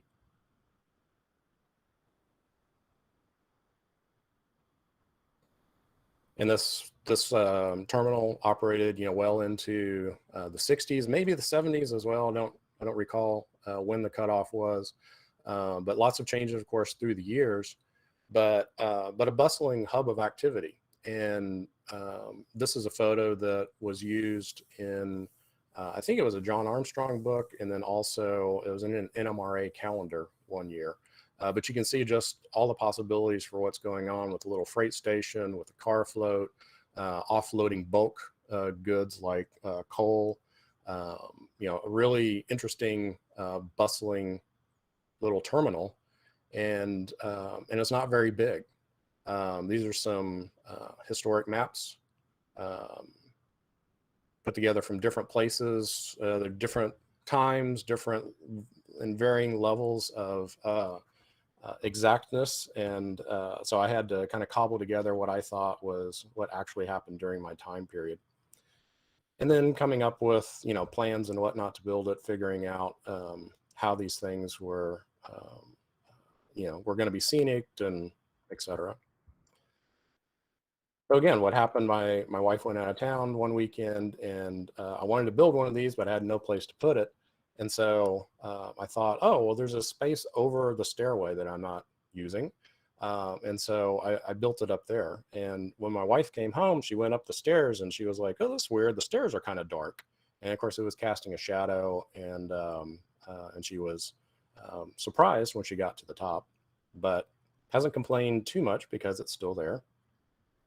It's a really small pocket terminal, 5 feet by 7 feet. And you get a lot of action here. You know, somebody can operate this. Takes, you know, about 45 minutes to offload and onload the float, and it's a real great beginner's sort of operation experience. And again, it's small and portable, and I can replace it with a different one later on if I choose. And then the main layout room is taken up by the Hoboken Shore Railroad and its connection to the Erie in Weehawken. So this is an overall aerial view of it and the map of it. I found a really great book of all of the maps of New York Harbor, of all the terminals, that was done by the Corps of Engineers back in the late 1930s. And have, you know, just excellent reference materials for buildings, industries, and track arrangements. Hoboken is, you know, the famous square mile town. It's not very big, but a lot of things came and went through there. Inventions, people like Frank Sinatra. So a really interesting place to look at, and interesting railroading too going on, not only in it, but adjacent to it with the Erie and the Lackawanna. Referencing maps, every map that I can find on it has something new and potentially something interesting that I can add to the layout or choose to ignore, obviously. Some great library maps from the 30s showing, you know, everything that one would need to know to figure out how to design a layout. So the first thing I did was take pencil to paper and sketched out the area, and, you know, was trying to match all of that to the constraints of space that I had. And in doing so, I designed it according to operating positions. So I wanted to make sure that there was plenty of room. You know, we wouldn't be bumping butts. We wouldn't be getting in each other's way while these different positions were operating. And so I kind of had to figure out the operating scheme before I even did the track plan. Here's a view of a few years ago of the room, just to give you a sense of what it's like. A lot has changed with it, but it's still basically, you know, the same arrangement. Of course, the bench work is in the same place. So just going through the Hoboken Shore track and the industries that were around that, starting in Weehawken, which is where it hooked up with the Erie Railroad and had a little transfer yard. There are shipyards here. The Erie had a really big operation there. You can see all the crates lined up. Here's a reverse view of the same area, showing just how bustling it was. This was this might have been during wartime. Don't remember exactly when it was, or maybe a little bit afterwards. So still a very active, busy place. And of course, the view of Manhattan in the background. Unfortunately, my layout faces the other way, so I can't have that as a backdrop, but that would be amazing. So here's how it translates into the track arrangement. The upper right-hand side is the little interchange with the Erie, and so Erie comes out and moves into this first yard that's in the center, and then wraps around the corner just like it does in the map. One of the industries nearby is U.S. testing, which later became, like Underwriters Laboratory, where they test consumer products, make sure they're safe, and they do what they're supposed to do. Found some great, I think this is from the ICC maps, Interstate Commerce Commission in the 20s. They went around and evaluated all the railroads in their property. Great source of information. In the background is the Lipton Tea Building. And this is just on the dock by the tracks, testing out a Black & Decker handsaw. They tested mattresses, pretty unique way of testing mattresses. And then right across the way is Franklin Baker's, which became General Foods at one point. And then the Hoboken Shore engine terminal there is on the left as well. Neat little way to get in and out of an engine house. Here's the Franklin Baker multi-story building. And then a reverse view of that, this is looking at the same area of the yard back towards Franklin Baker there. So this is how it turns a corner. So the yard actually follows pretty closely what happens in the map and on the track charts from the prototype. Lipton Tea is the next building. This is a massive building which has now been turned into luxury lofts right on the river overlooking Manhattan and the Empire State Building. Hoboken Yard is to the left at the bottom. An iconic sign to be read from across the river. And of course, lots of advertising and billboards in the 40s and 50s around the area and across the United States. So this is how it translates into the layout. On the bottom right is where the engine house is and some unique track work to kind of get across and into that. Then there's Lipton's Tea, which is a 14-story building. And I can't model all of it, but you can get a sense of the proportion and the scale with the rail cars, and it's quite an imposing presence when you're operating next to it, which is neat. So the yard itself, this is right next to Lipton Tea, and shows the complexity of the track arrangements. Industries are back to the right, down at the bottom, behind the engine house. And there's a little bit of storage to the left, and then curving off to the upper right is going on to the rest of the railroad. This is where they took all of their hero pictures of their locomotives. So you often see the same buildings in the background. It's a little 44 tonner. They had a couple of these. And then a roster of the rest of their locomotives pre 44 tonners and looks like pre HH 600 as well. So in the yard right behind the engine terminal, several industries. There's Kelly Springfield Tire, Continental Baking, which made Hostess Twinkies. And here's the side of the engine house. Complexity in the track work. Over on the Erie side of the yard, there are these this ladder of intermediate slip switches, which takes a while to get used to and understand how to get through there successfully. Moving around from Lipton right in front of that, Pier 16 and C-Train, which was a really interesting operation. This was the precursor to container shipping. Instead of having containers, they just put the whole rail cars on here, and they went between New Jersey, Havana, Cuba, and New Orleans, Louisiana. Maybe even gone into Texas too. Don't remember that, but maybe into Galveston. But this really revolutionized shipping. And so C-Train is off to the left there, right by the Lipton Tea Building. And as we move around the corner, we start to get into Bethlehem Steel, General Foods, Maxwell House Plant, and on around Stevens Institute.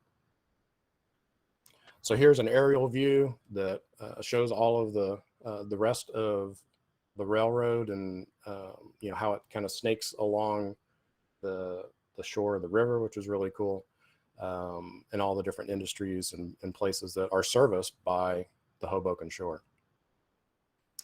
On the way down there, 11th Street had some, you know, walk-up brownstone tenement type buildings.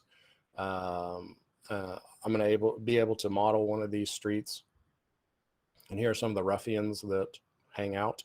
Hoboken was a pretty rough place. That's something that I want to model as well.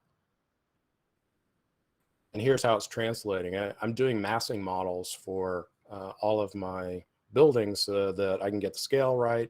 You know, there's going to be adjustments because I'm modeling it and not able to do full size, etc.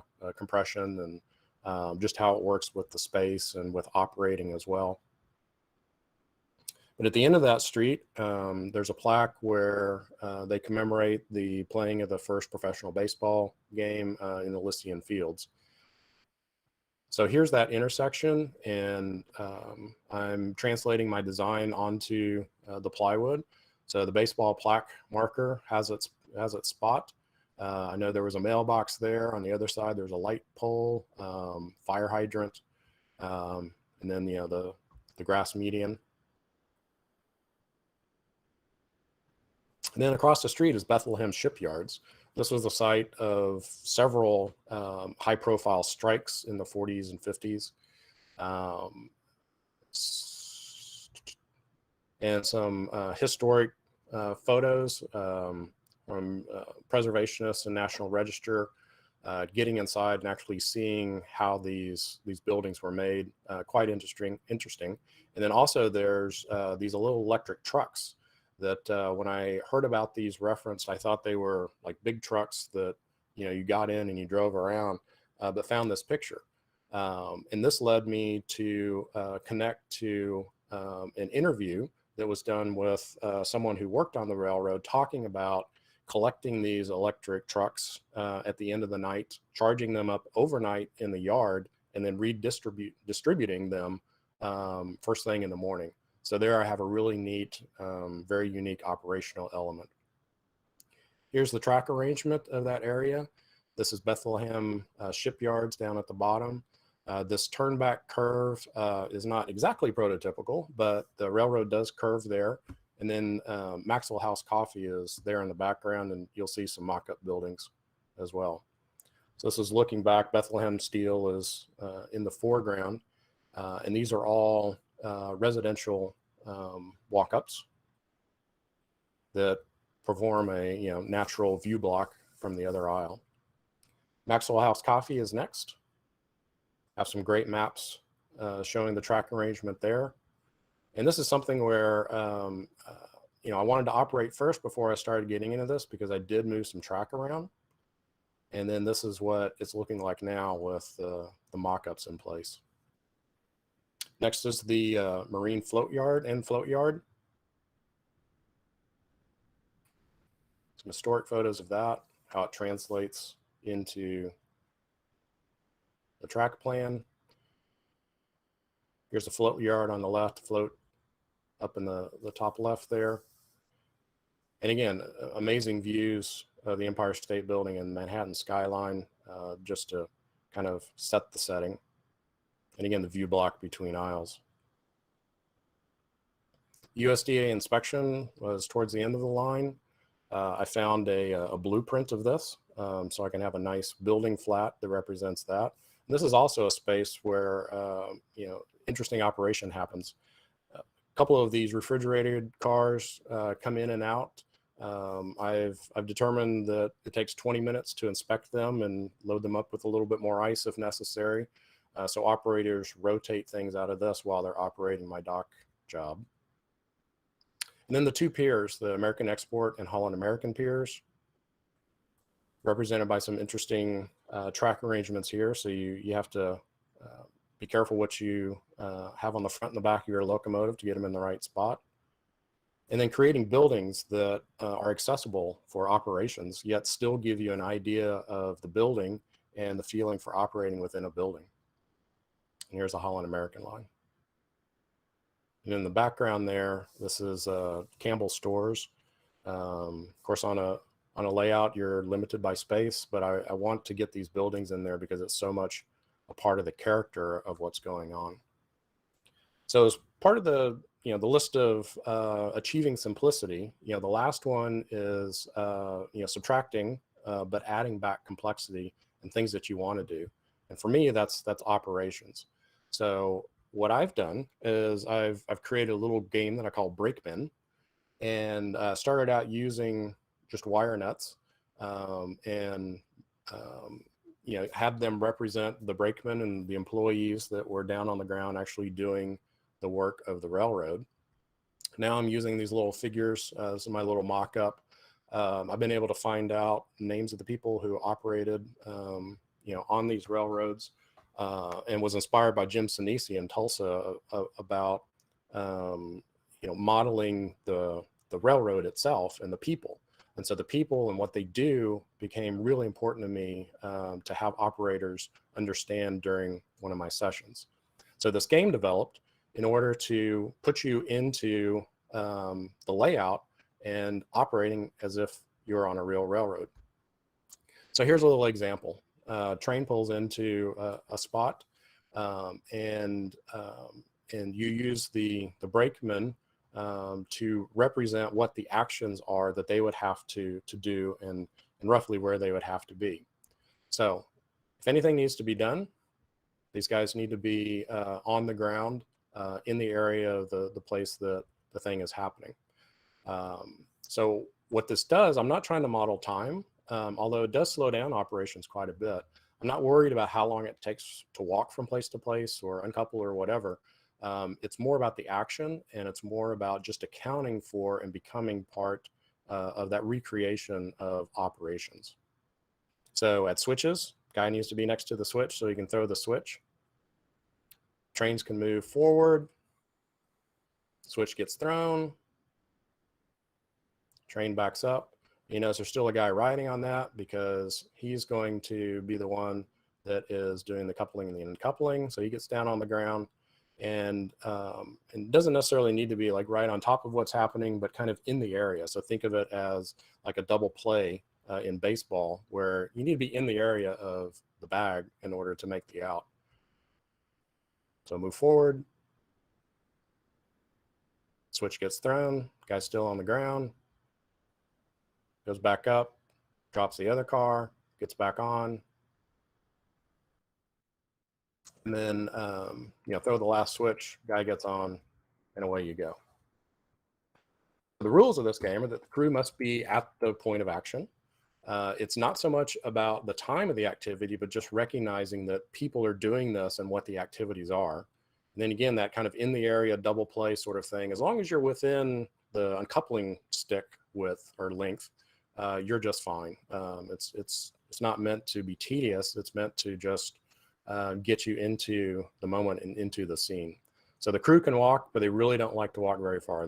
They're lazy, and it's probably hot out there. So be kind to your crew when you're operating.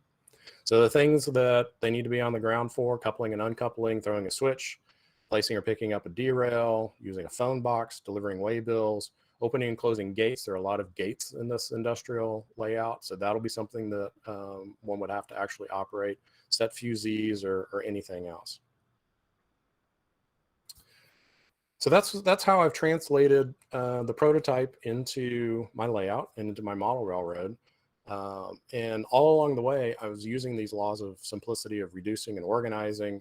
I didn't go through a lot of the other ones, but the big one is subtract and then add. The whole idea is that you want to get rid of the stuff that doesn't meet your priorities, that isn't really what you want to do, that, time is precious. And so do what you want to do. And make sure you add back that level of complexity that the simplicity makes room for, and then you can have some fun. And in my case, it's operations. In your case, it may be super detailing scenes. It may be, painting locomotives. It may be, whatever. But allow yourself room.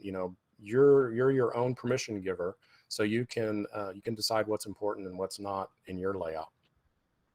And then when it comes down to it, the whole idea is that The simplicity allows you to operate and maintain your layout and enjoy your layout.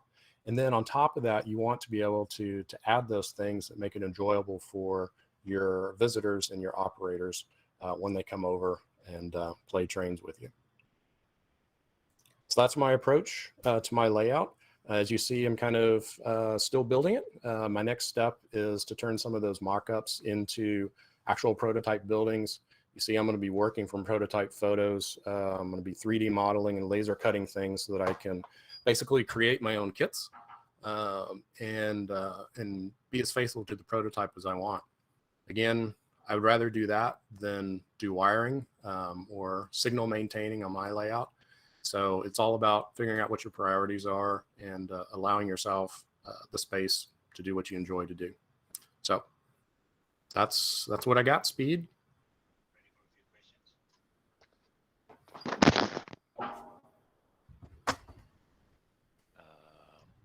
For those who missed it, do you model a specific year? I do model 1959, and that came about because it was the last year that the Erie Railroad was independent. And when I first started trying to decide what to model, I kind of latched onto the Erie. I did a lot of research on the Erie, and I've seen a lot of model railroaders overbuy and then have to go through and sell or trade or whatever. And I didn't want to go through that hassle. And so I decided, well, if I set that mark at 1959, I'm going to hit, first generation diesels that I like. And then also I don't have to worry about if the prototype existed, if it was proper for my era. And then when I got into the Hoboken Shore in 1959, it turned out to be an interesting year anyway. And so that's what I'm modeling right now with an eye towards being able to backdate and get into some of the steam locomotives. And they even have electric locomotives before that. So that would be fun to play with, but 1959 right now. Cool. How many operators can you host there? I can operate from 1 to 11 people at a time. And this is a big part of not only my layout design and the prototype that I chose, but also the operational scheme that I've been going for. I wanted to be able to host, varying sizes of groups coming over, but I also wanted to have varying levels of complexity. And so, I can take a train out, operate it, take it back to the yard, and it doesn't have any, consequences on anything else. And I can just move through the schedule and it works just fine for one. And if I want to have 11 people, I double up on crews. I have an engineer and a conductor. Then they can get into more of the brakeman game and get more into the complexity, which again I want to match up with the experience level of the operators.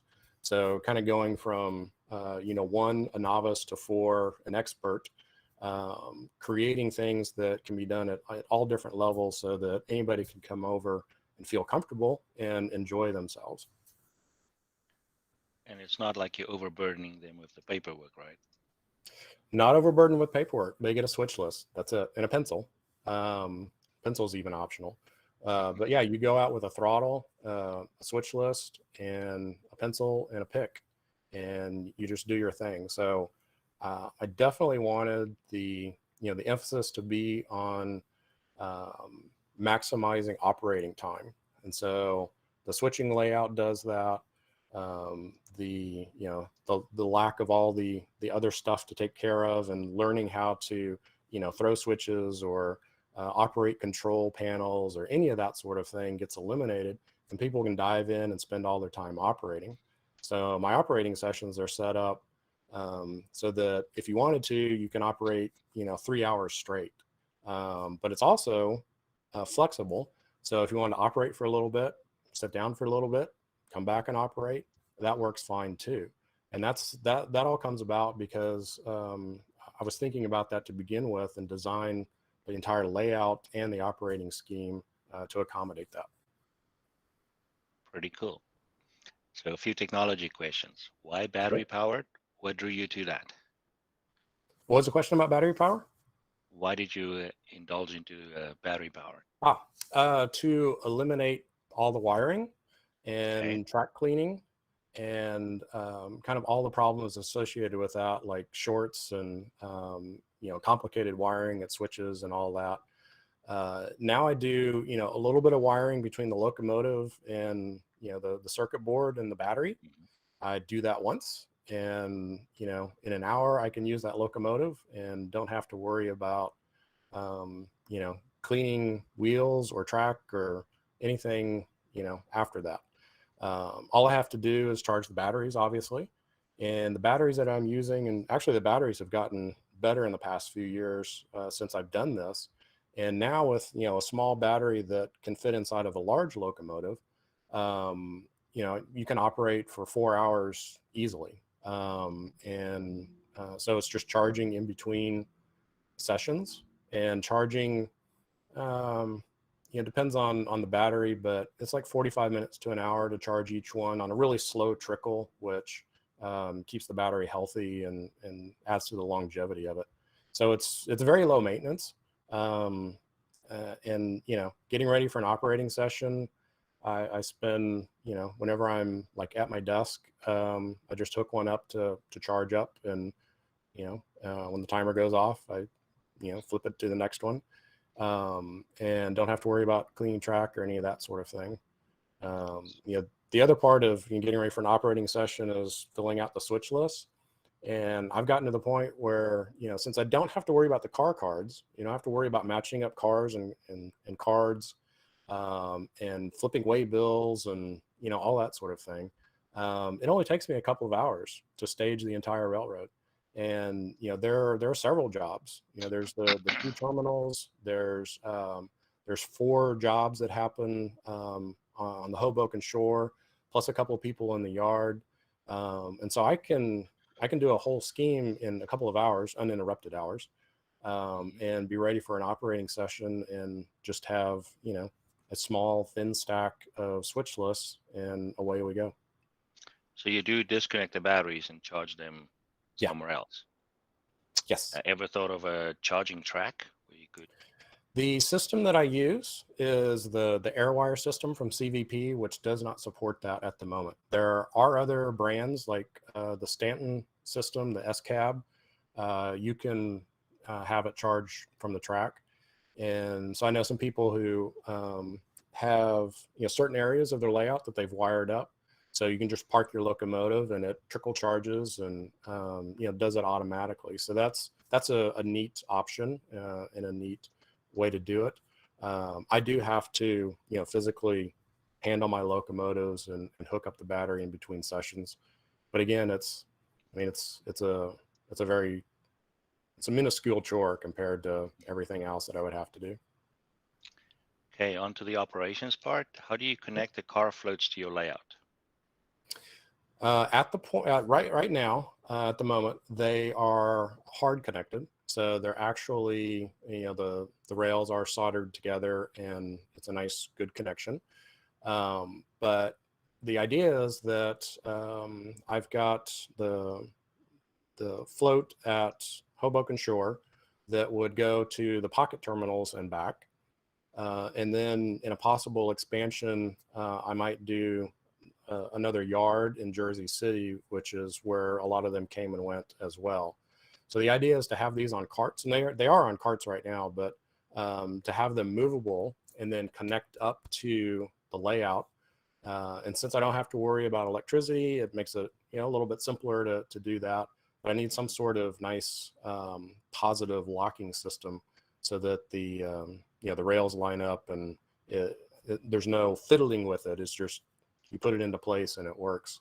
So that's going to be really neat too, to be able to actually basically restage during a session and just have that on a continuous loop. So, I could operate indefinitely by using car floats like that. Cool.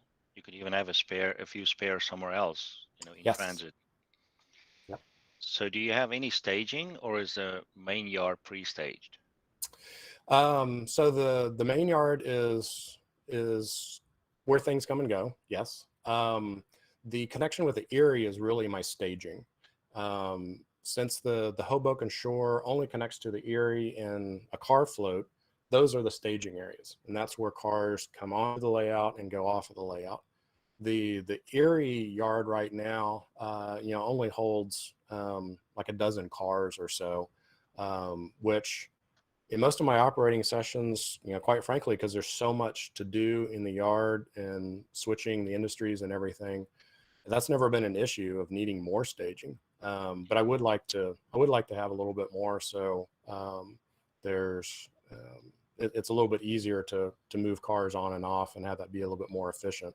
But basically, I only need 12 cars there, and then each of the car floats will, right now they hold 6 cars, but I'll go up to larger car floats and maybe handle 9 or 11. Okay. And then someone asked if would you ever backdate some sessions to model World War II or a year prior to 1959? I have not yet, but that is definitely a desire of mine. The Okay. the Hoboken shore, like so many railroads, had a lot of ups and downs over the years, and World War II was a boom for them. Servicemen came and went through the ocean liner piers, tanks and trucks and ammo and everything were loaded up onto ships and went across the Atlantic from there. So World War II was the height of the Hoboken shore. So that would be really interesting to get into. And, then I could model. World War II is another interest area of mine. I grew up studying World War II and playing games and whatnot. So that would be a lot of fun to be able to model, Sherman tanks loading at the docks, having a bunch of troops lined up, embarking or disembarking. So that's in the back of my mind, but I need to get the scenery done. I've got a lot of buildings to build, and all my buildings are going to be scratch built. So, I'm working from prototype photos, and so that's going to take a while. That'll keep me busy for a while before I start backdating things. So last question I see here, any plans for backdrops? Yes. That's what I'm grappling with right now. I've been looking at some different ways of doing that. With backdrops, you kind of range from doing an abstract painting, or I guess, really you can go all the way back to just a blank wall, which is what I have right now. But doing some sort of abstract painting of scenery, keeping it low on detail and more general, feel of what's going on, more artistic interpretation. You can go from there all the way up to, photo backdrops.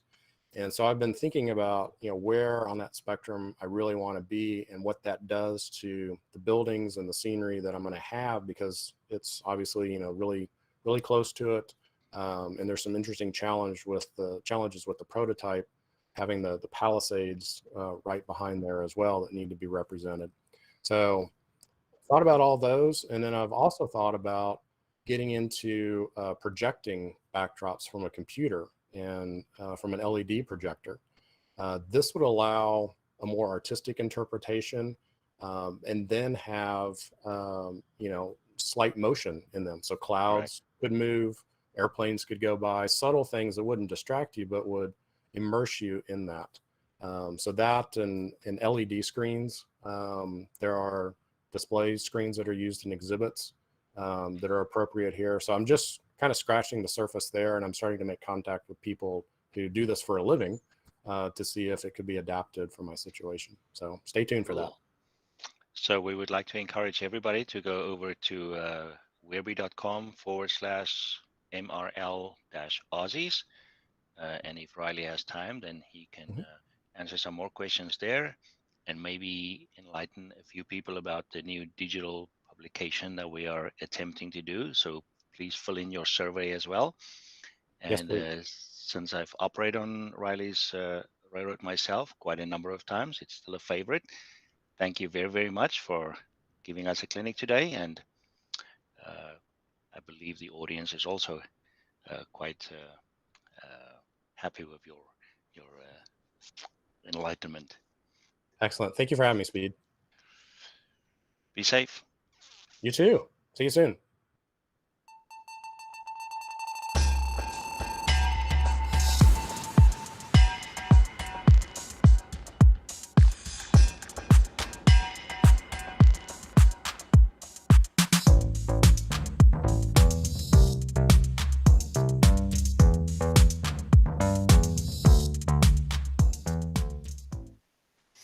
Hi, this is Big Bill coming from MRL, Model Railroading Live America. If you guys have been watching the NMRAx and enjoy it, you guys should hit the sub button, hit the like button, and also the notification so you'll know every time they come on with the show. Greatly appreciate it. You take care and God bless.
Aloha, this is Neil Erickson coming to you live from the big island of Hawaii.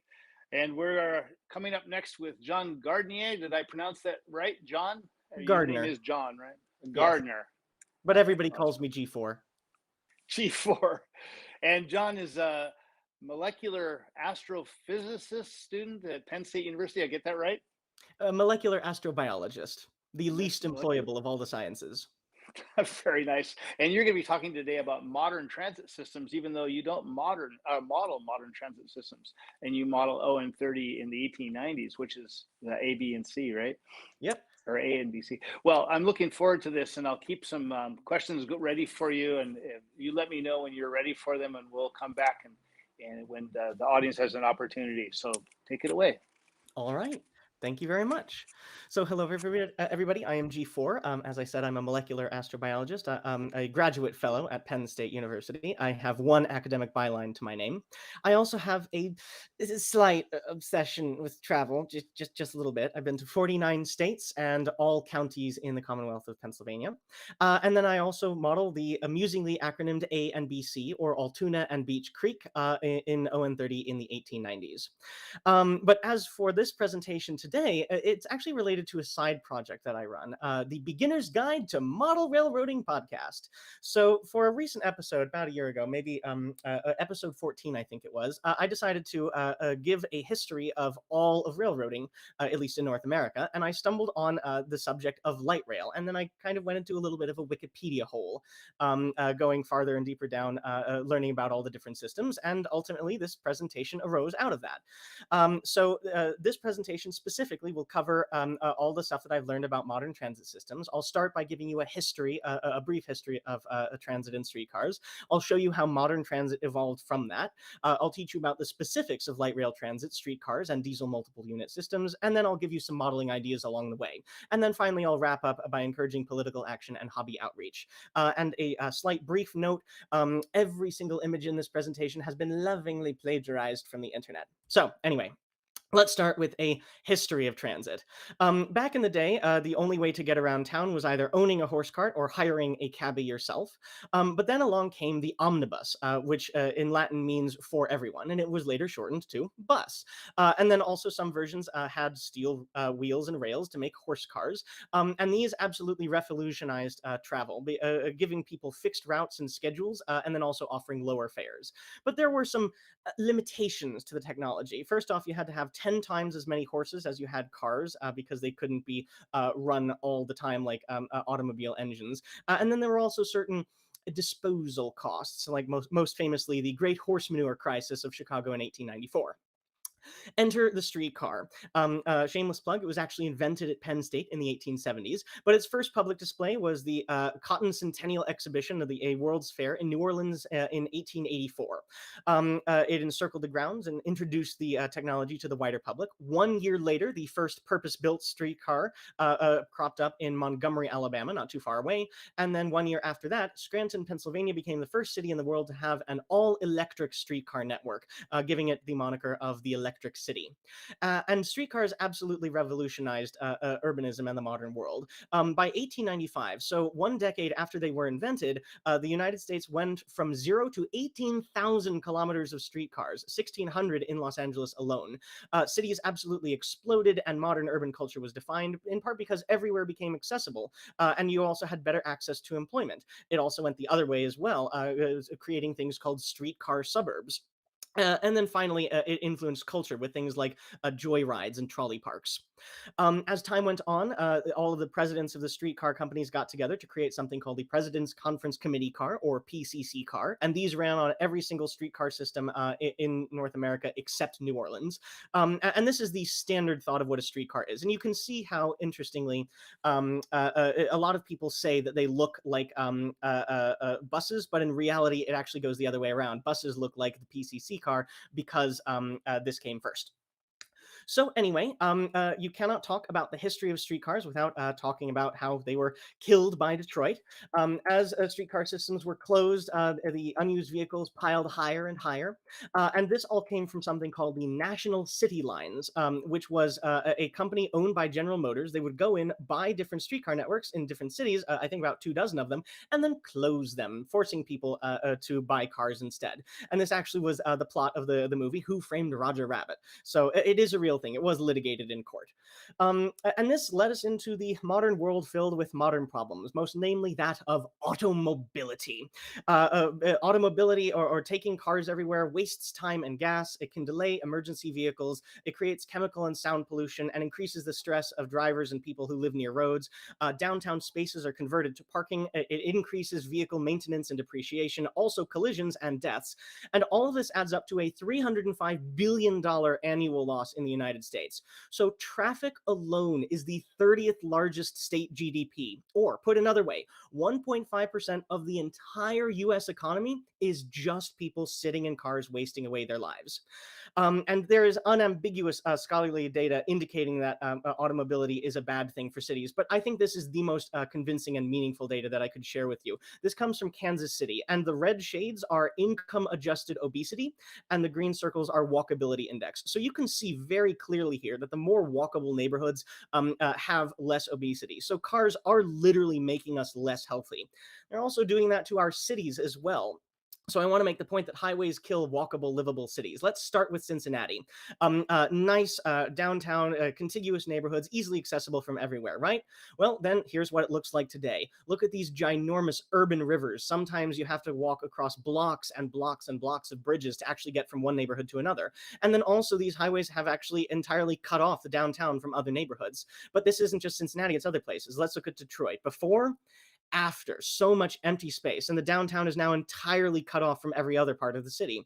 Milwaukee, before, after, same story. And then probably worst of all, Minneapolis, before, after. Look at how these highway intersections have eviscerated entire neighborhoods.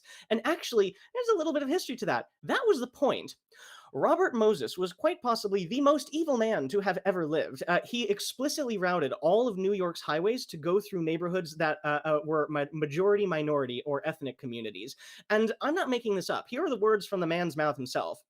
I raise my stein to the builder who can remove ghettos without removing people, as I hail the chef who can make omelets without breaking eggs. Yeah, he was explicitly evil. Interestingly, he never learned how to drive, but that's another story.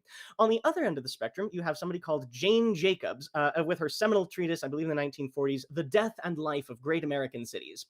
And the reason why automobiles cause so many problems for cities is because of something called induced demand. What a lot of people think is that if you have a lot of traffic, if you just build wider or more roads, well, then that traffic will be dispersed and it will move faster, right? Well, wrong. The thing that's actually constant here is people's willingness to sit in traffic. And so if the roads are all of a sudden moving a lot faster, more people start using them. And in almost every city in the world, you find the exact same number that people sit in traffic for up to an hour a day. And very rarely does it go beyond that. So basically, no matter how many roads you build, you are always going to end up with painful amounts of congestion.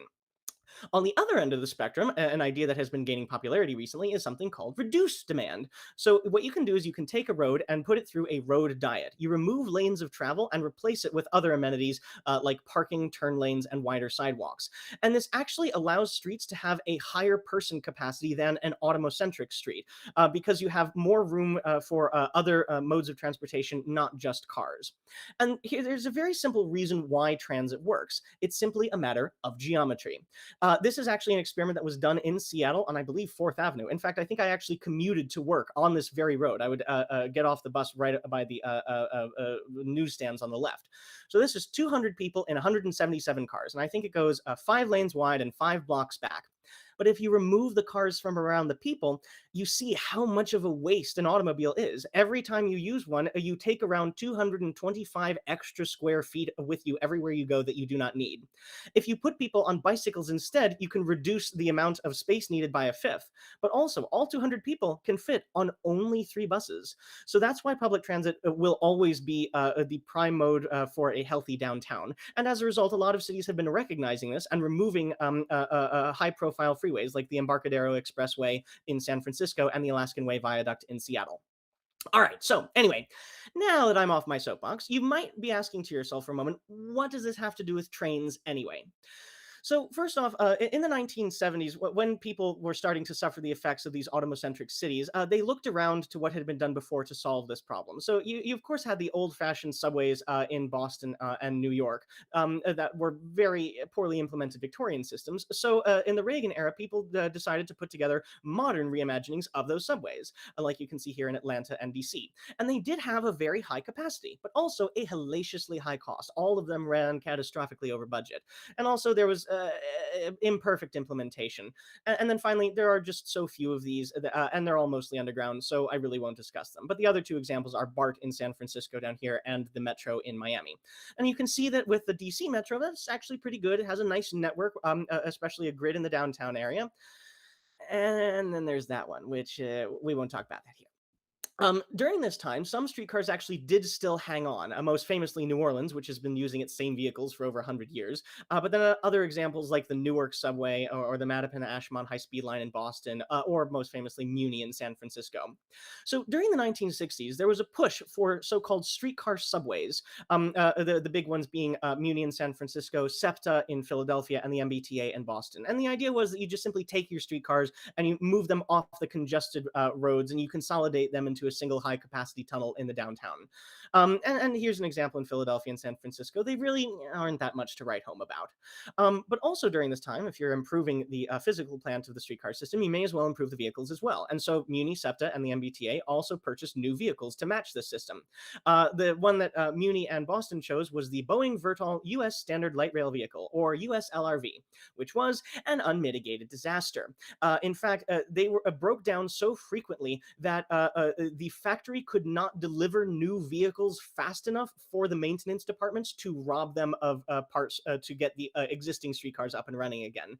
So even though it was terrible, they did set a precedent for so-called rapid tramways, or using the British term light railways. So this is how the light rail starts to take form.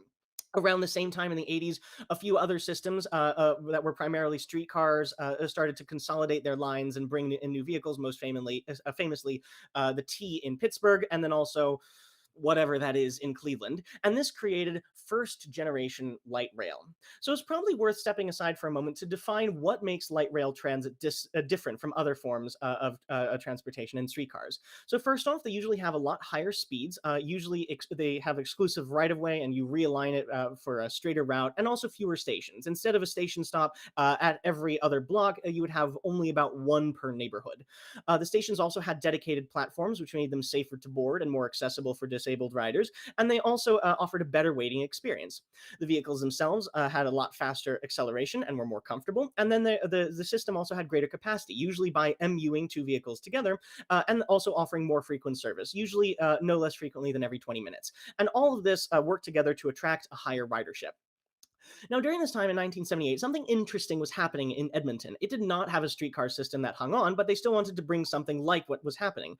So in 1972, instead of using the disaster that was the USLRV, they purchased Siemens Dueg U2 vehicles, which we'll talk more about in a moment, and then they put it on a pre-existing freight rail corridor. So even though this was technically the first new light rail system, its implementation was shoddy, and it also took them over 40 years to make a meaningful expansion. But 3 years later, in San Diego in 1981, we get the first true second generation light rail system. And part of what makes this a true second gen is that it was intended as a network from the start. It had regular expansions, and its second line opened only 5 years after the first one did. This absolutely changed things forever. So, what makes light rail transit so successful? I think we can break it down to two specific parts. First off, the infrastructure, and secondly, the vehicles themselves. So, as far as the infrastructure goes, it usually uses something called transit signal priority. The idea being, as a vehicle is approaching an intersection, it can communicate with the intersection to shorten red lights or extend green lights in order to keep the transit vehicle moving. You also usually have dedicated lanes, like bus only lanes, or sometimes they are so called BAT lanes, bus and turn. allowing the vehicle to undergo a Q jump going through the intersection a little bit faster than normal vehicles. And then also finally, you had intermodal hubs. If you can bring multiple forms of transit together in a singular location, that will improve transfers between all of them. Each network can feed off of the success of every other network rather than needing a single standalone system to solve everything. As far as the vehicles, it's actually interesting. Light rail vehicles have been around since 1913 in Boston. Okay, well, not quite, but going to the real light rail vehicles, the first major producer was Kinki Shario, I believe a Japanese company, and they had boxy starts in Dallas here and the VTA in San Jose. But they did standardize the 2 rooms and a bath system, 2 A units on either end connected by a small B unit in the middle, so 3 trucks. They also later defined modern light rail vehicle styling being a lot smoother and sleeker. And then also more recently, they are working in New Jersey to create ABCBA super light rail vehicles of a sort, but these haven't been adopted much elsewhere besides Hudson, Bergen, Newark, and Dallas, I believe. Now, Siemens has been the major supplier of light rail vehicles in North America, and going back to the Siemens Dueg U2, which was a 1960s design, and you can see it here in San Diego and Sacramento. Then in the 1980s, they modernized the mechanics to the SD 400 and 460, seen in Pittsburgh and St. Louis. Then they fixed the mechanics again to make the SD 100 and 160, as seen in Salt Lake and Denver. And then the first breakout success was the SD 660, which had a 70% all low floor design, and also finally the ABA setup, as well as improved amenities for riders. Both of these are seen in Portland. And now we have the S70 and S700, which are the modern equivalents, fixed with a modern styling, seen in Salt Lake and Seattle. And then they decided to retroactively rebrand everything as the S700, seen here in Seattle, right next to one of the old Kinki Shario LRVs, and then also in Charlotte as well. They also now offer an ultra short model, which can be used in streetcar service. And this is the de facto dominating vehicle for North American light rail systems. Now, interestingly, at the same time, there was a parallel revolution going on with streetcars. So for a long time, some cities had heritage bootstraps, streetcars that were auspiciously meant to be museums and tourist rides, but some business people in downtown did use them and have regular transit passes in order to get to their destination, as can be seen here in Memphis and Dallas.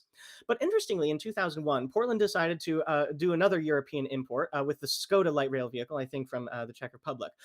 So Portland has a famously multipolar downtown. So even though they had a very large and successful light rail system, sometimes you would still have to end up walking over 1.5 miles to get to your destination. So they had a short initial segment of a streetcar system to supplement the light rail with last mile service. And they also expanded it incrementally to become currently the largest streetcar system in the entire country. Also uniquely to Portland, I do not think this happens anywhere else in North America, the streetcar actually shares a short segment of track with the light rail over a bridge. And then also in 2015, we had Obama's Transit Christmas, which created the Small Starts program, which was supposed to bring rail-based transit to cities that did not have any of it, usually with a small, a 4-mile or less starter line, like the Kenosha streetcar in Wisconsin, the Hop in Milwaukee, and whatever this is in Oklahoma City. We'll get to that in a moment. So now that we've covered the history of how modern transit evolved, let's look at modern transit from the perspective of modeling. Let's go into the details. And since we were already just talking about streetcars, let's start there, especially with the Q line in Detroit, which I kind of like. So streetcars are usually downtown circulators. They don't exactly connect neighborhoods, and many of them just loop around like the Cincinnati Bell connector. And then oh dear goodness, Oklahoma City, what in the world were you doing? It's just so messy, so bad, all wrong. And this also does sometimes have unintended consequences. So a few streetcars have been built mostly from the perspective of downtown revitalization and real estate than actually of a successful transit system. And we have a beautiful example in the Atlanta streetcar, which is called a streetcar named Undesirable, 48-ton transit inchworms, and also the worst transportation project ever built. But don't get me wrong, there are still some successful light rail streetcar systems, like the Kansas City streetcar or the Sunlink in Tucson. And the thing that makes a streetcar system successful is that it connects different neighborhoods with each other. And let's actually look into this a little more. So since I'm from Seattle, mostly I'm most familiar with the Seattle streetcars, the South Lake Union and First Hill systems. So let's look at these more individually. First off, they both start at transit hubs, the Westlake Transit Center or the King Street Amtrak station and commuter rail. And then they're also connected by the light rail system to each other. They both go to employment centers, Amazon Town in South Lake Union, which is the Amazon World Headquarters, and then also so-called Pill Hill with 3 different hospitals on First Hill. And then they also connect commercial districts like Seattle's Capitol Hill, the famous gay neighborhood, and then also South Lake Union itself. So these last mile service neighborhood connectors are the more successful ones. Also, modern streetcars have upgraded stops. Like you can see this weird setup in Boston, and then also Toronto. You had to get off in the middle of the road, dating from over 100 years ago.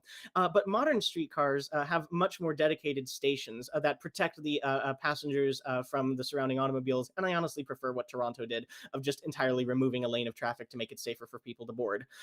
Streetcar systems are also usually wrapped up with public art and plaza projects. And part of this is to, if you up-level the neighborhood and make it more enjoyable to be at, you can then improve ridership by drawing more people there. And so it usually does help to improve the functionality of the streetcar system itself.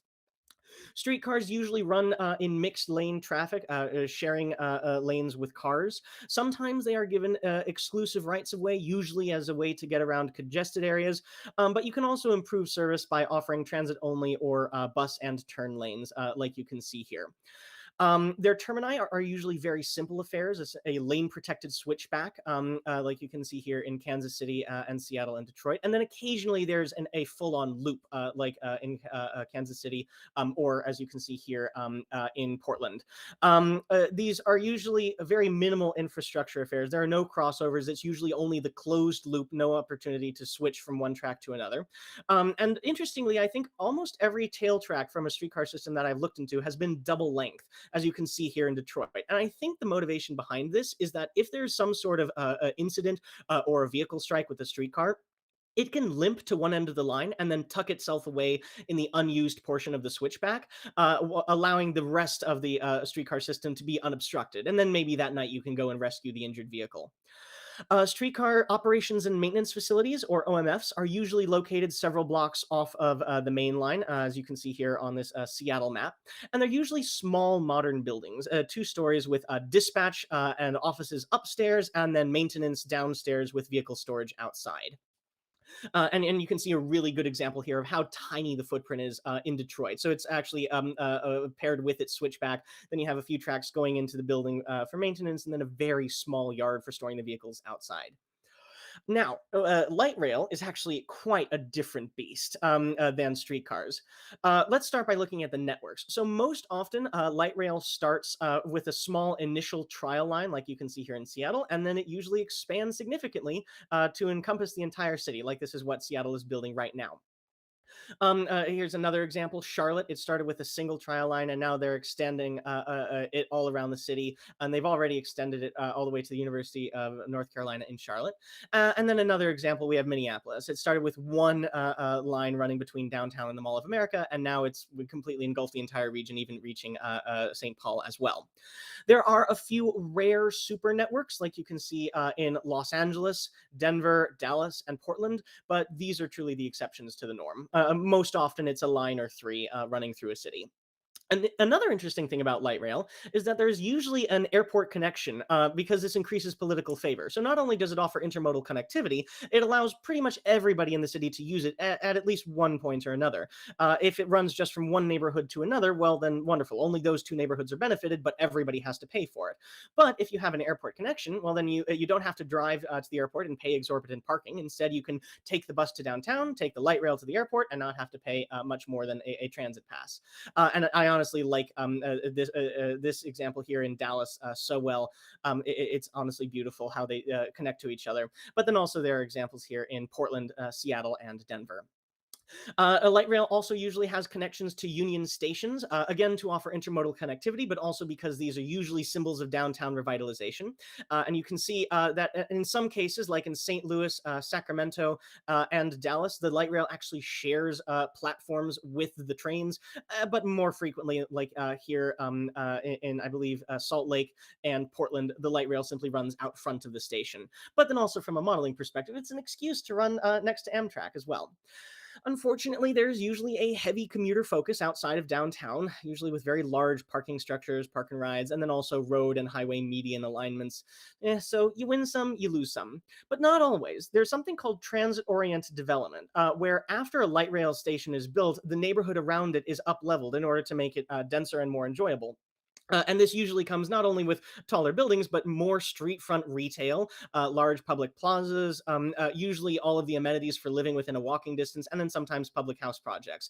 And then this is also usually paired with intermodal connections as well, connecting the light rail to buses. And here's an excellent example of transit-oriented development at work, the South End neighborhood in Charlotte. So the South End is actually, it was originally just a freight rail alley, but then of course the light rail took it over. No roads, just a bicycle path on either side. But it has turned into an absolutely beautiful and hopping neighborhood with ice creameries, breweries, parks, festivals, farmers markets. And you can see the light rail coming south out of not downtown, it's uptown in Charlotte. And then this is the start of the South End. So there really are no cars there. And it is truly one of the best and most beautiful neighborhoods that I've ever encountered so far. In fact, transit-oriented development shows that light rail is so associated with hip neighborhoods that I have so far found 2 light rail system maps where station names were replaced with bars and breweries that can be accessed by those stations here in Charlotte and also Minneapolis. So this should be a definitive proof for you that light rail makes beautiful neighborhoods. Anyway, more back to the details. The rights of way often reuse existing freight rail alignments in order to minimize disruption to the community. And this often ends up being the case where the light rail is sharing the route with an actual freight railroad, like here in Sacramento, or I believe this is New Jersey and then Charlotte as well. Otherwise, light rail usually uses road and highway median alignments, like here in Seattle in the center picture. And then also you can see a light rail roundabout in Phoenix. And then also, I believe this is in Denver, right here next to the highway. But also sometimes light rail can have de novo rights of way, usually in the form of tunnels or viaducts. Actually, here are tunnels for the Seattle Light Rail, and you can see that it was clearly inspired by the DC Metro. And then you also have elevated concrete guideways, like here in Charlotte, Dallas, and St. Louis. Light rail is also different from streetcars in that it has a more robust transit signal priority and grade separation. So while it is possible for some light rail systems to run in mixed traffic with cars like you can see here in Portland, what is more often the case is exemplified here in Houston, where there's a low row of bollards protecting the light rail from the automobiles, allowing the trains to run a lot faster than cars. The transit signal priority is also boosted as well. And here's a map of Seattle's Rainier Valley on the light rail. And you can see how every single intersection has a contingency program to allow the trains to run at high speed. In fact, of the 6 years that I lived in Seattle, I only got stopped at a red light on a light rail vehicle 4 times, and twice were within 30 seconds of each other. So that's a pretty robust system there. Light rail also usually has a much stronger intermodal connectivity, which increases ridership, and bus networks are usually rerouted to go to light rail stations in order to use them as feeder systems, and then everybody takes the faster and more reliable light rail trunk. And then also light rail is unique because it has sometimes very extravagant stations. Old stations, like you can see here in Baltimore, were very simple concrete paths. It looked a lot like bus shelters. But new stations actually have much larger avant-garde setups. Like you can see here in Seattle, Phoenix, and Dallas.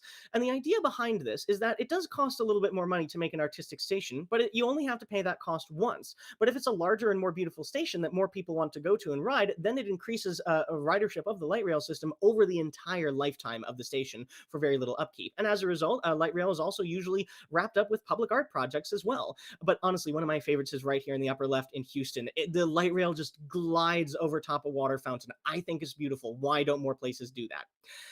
Anyway, again, back to the details. Light rail is also unique in that it usually has greater operational flexibility. And this comes in the form of mid-system tail tracks. So sometimes you can run a short turn and not need to go all the way out to the farthest extent of the line, although this option isn't used very frequently. I think the only one I'm familiar with it is the VTA in San Jose.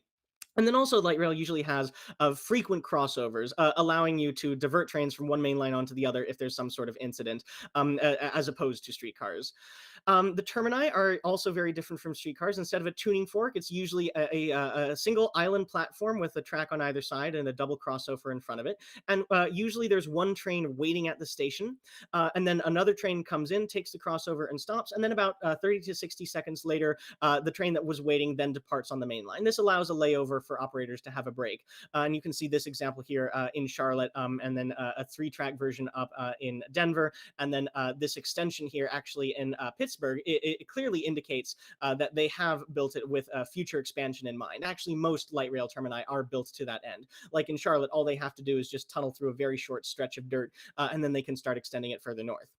Light rail operations and maintenance facilities are usually much, much larger, very large yards, often with different loops and very robust maintenance bays. And they're usually immediately off the main line, not several blocks away as are streetcars, in a central, usually industrial district where land is cheap. All right, so now that covers streetcar and light rails, let's go into diesel multiple units, which I think are actually quite exciting.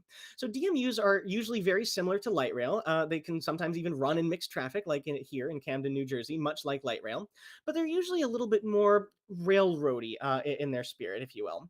They are gaining in popularity.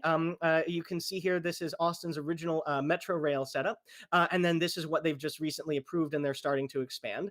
There are about 8 to 9 DMU systems in the United States, and about 2 to 5 in Canada, depending on how you count them. But it's actually a very, very recent phenomenon. The first lines were the Trillium line in Ottawa in 2001, and the first stateside DMU was the River line in New Jersey in 2004. So really, this is less than 2 decades old at this point. And admittedly, most of them are in the suburbs of Texas and California. You frequently, DMU systems start with rail diesel cars or RDCs, in part because this is a low capital cost that can easily be replaced and upgraded later as funds are available, and also because, as we all know, RDCs are effectively indestructible. Also, the DMUs share rights of way and sometimes rails with freight railroads, allowing you to preserve freight service. Officially, there has to be some form of separation, and this can be physical separation, as in these 2 tracks do not connect, or the freight trains don't run on the DMU tracks, or you can have temporal separation, where you have the DMUs running during the day and freight service running at night. But even if that's the case, you have to take into account loading gauges, which are different for DMUs. They're a lot smaller and a lot larger for freight railroads. So you will often find gauntlet tracks around DMU stations, or more rarely, retracting platforms that pull back during the night to allow the freight trains to pass. DMU operations and maintenance facilities are usually small and near existing freight railroad facilities. This is the Austin Metro Rail OMF, and I think it's really only 4 turnouts big, so it's really tiny and modelable.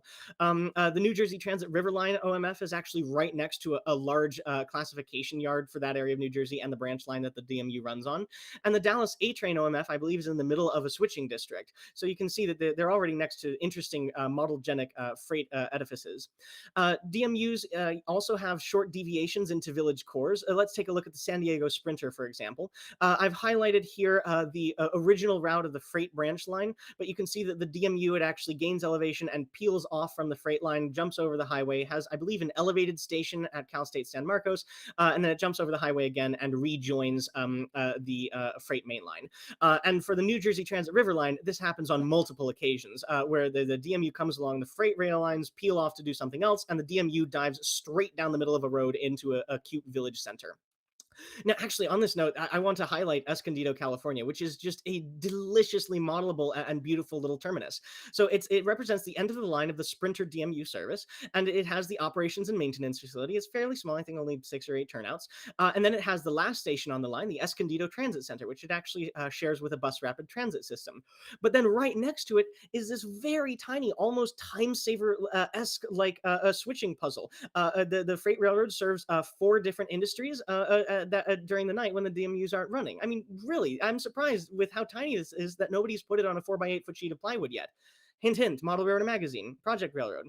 So as a result of this, I think that DMUs are the most exciting and modelable mode of modern transit.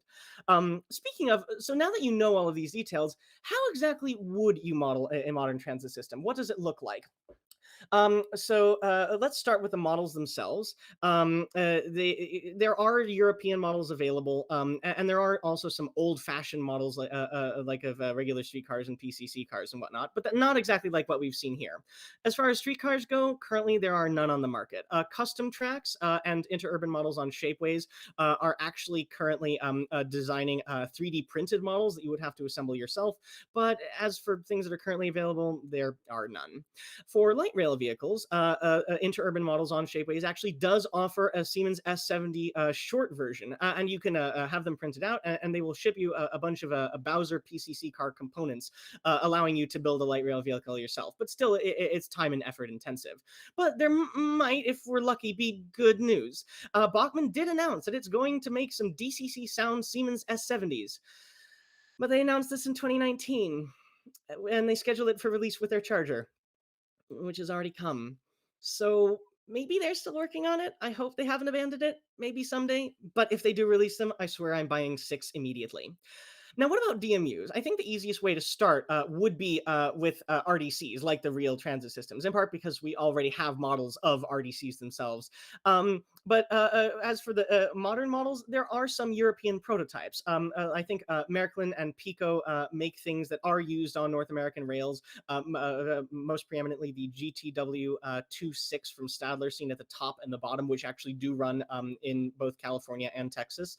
But also these are European models, so I think they run on different command control systems, and also they might use third rails. So you're probably going to have to gut all of the electronics, maybe some of the mechanics as well, and you're going to lose any sort of sound files. So it's going to be excruciatingly time and effort expensive. But good news! Pico just announced it should be due later in November, an NCTD Sprinter from San Diego. It's going to have DCC, sound, multiple road numbers, 2 and 3 rails. So we actually will be getting a DMU model, hopefully sometime very, very soon. Anyway, now that we've covered the models, what would a layout with modern transit look like? So first off, I love light rail transit, but unfortunately, I think it's the least optimal option, in part because it requires the most space, like dedicated infrastructure, large stations and parking garages. And so all of this means that it would be competing with mainline trains and other scenic elements. And it is also difficult to construct as well, in part because I don't think anybody has done an elevated concrete guideway system like for highways or light rail. And also every station would be a unique scratch build. So it's going to be difficult. But there are a few railroad-philic ideas that I can think of. And let's take a look at these. First off, you could have an option of shared right-of-way. Maybe the light rail pops out from behind the backdrop, has a station, maybe shares some of the right-of-way of the freight railroad for a little bit, and then it pops back behind the backdrop again.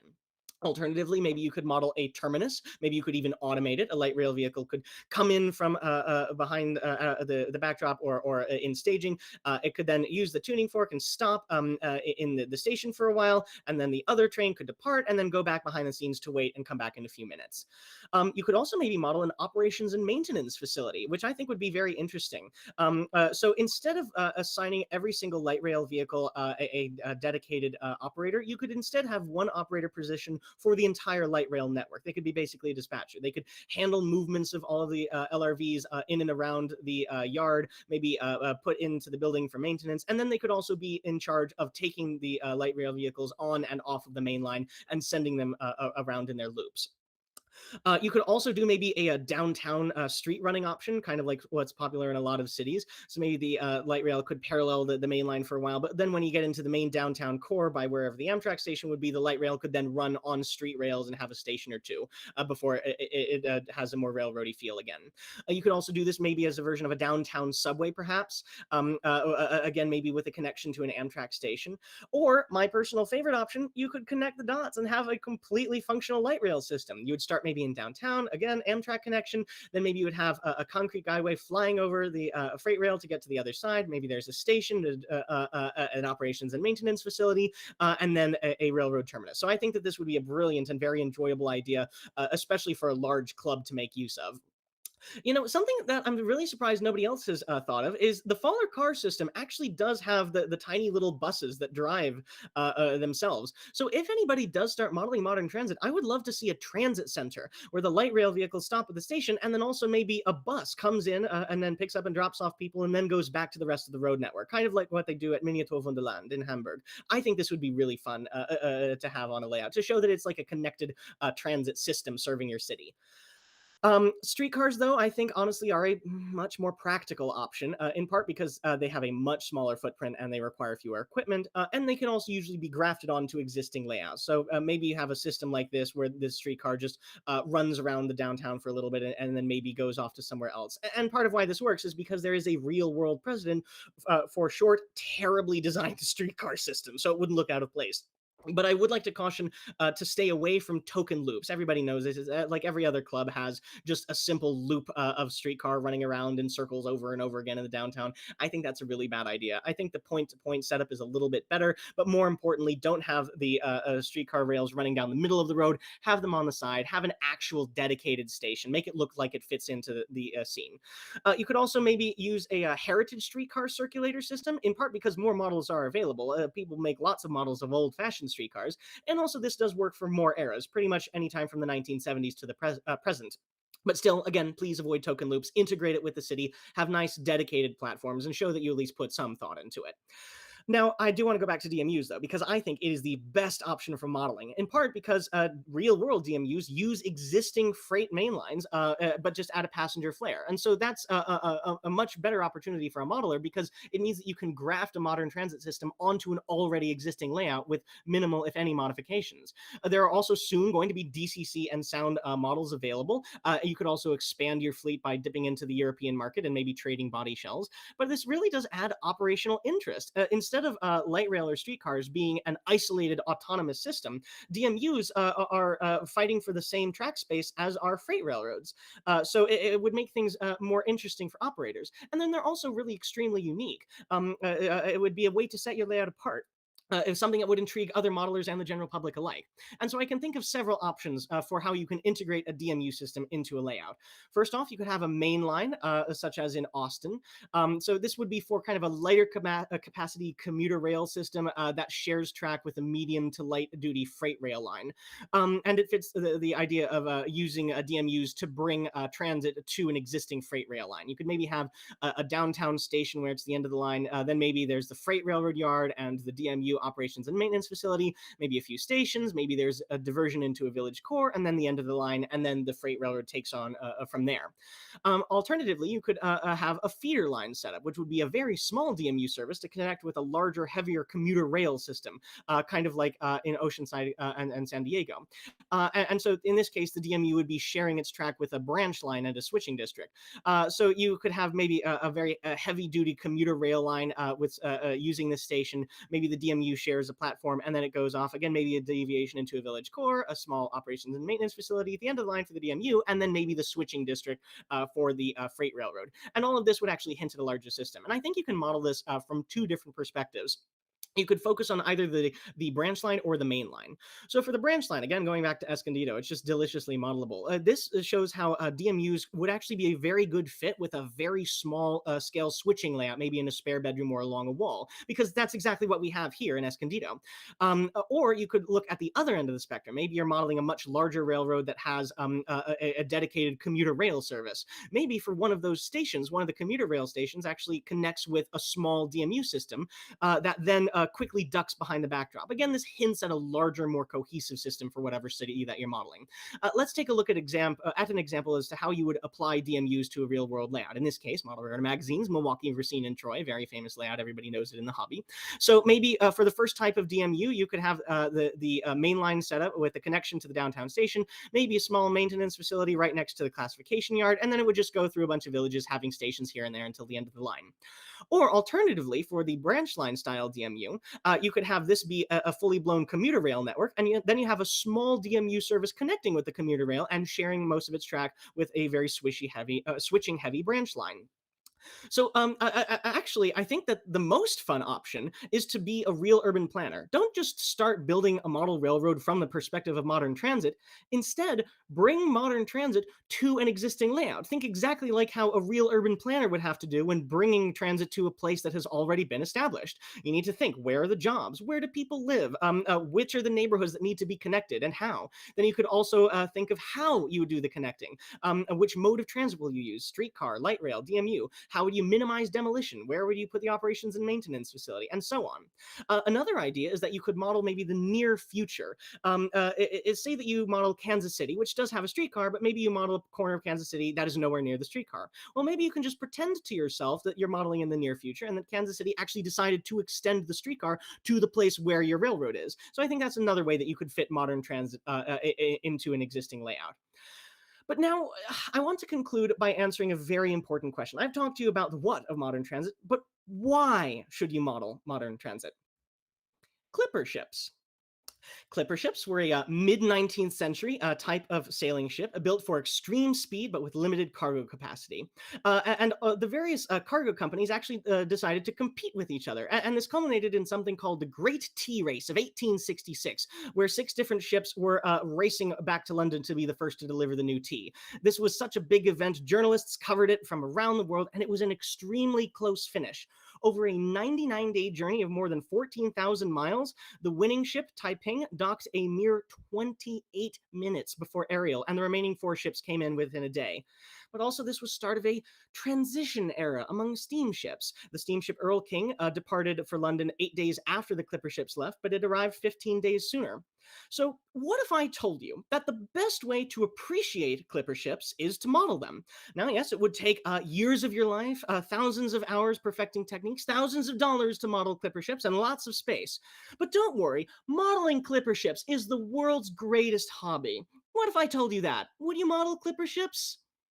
No, obviously, you wouldn't. It has absolutely no connection to your life. It has absolutely no connection to the modern life at all. It's entirely irrelevant. Yes, there are always going to be a few fanatics that will model Clipper ships, but not you. So how is this any different from trains? So let's take a look 100 years ago, the 1920s. These were the things that were running all up and down the eastern seaboard, pretty much every major city. And these were the things that were reflected in train sets. So a little kid could buy a model of a locomotive and then go trackside and see that real locomotive going through his community. But this is what we have going through all of the cities in the modern era. And is it reflected in the hobby press? No, there's nothing. We don't have any models, much less ones that are widely available for the general public. So I think that this leads the hobby into an outreach imperative, in part because modern transit is so visible and recognizable to the general public. So as far as public service goes, we could use our model railroading to show the relevance of railroads in the modern world. We can educate the voting public to vote in favor of mass rail-based transit initiatives. At one extreme, you can actually use club layouts as a home for political rallies, like showing people how the modern transit works on the layout and say, hey, let's vote for this in our community too. But on the other end of the spectrum, I think it does some service for the hobby as well. First off, low-cost souvenir models would be a way to ensnare people into the hobby when they learn that they can start running them around. But also, it directly relates the hobby of model railroading to modern relevant topics. In short, modeling modern transit would show that the hobby isn't just a boomer nostalgia circle jerk. Yes, I said it. So, in summation, as of 2021, there are 58 modern transit systems in North America, 7 legacy light rail systems, 22 modern light rail systems, 19 streetcars, and 10 DMUs. And you can see all of them here. So in summary, it is a uniquely North American phenomenon. We have more than any other region in the world by a factor of 6. They represent the present and future of cities, and modern transit is definitely a subject worth modeling.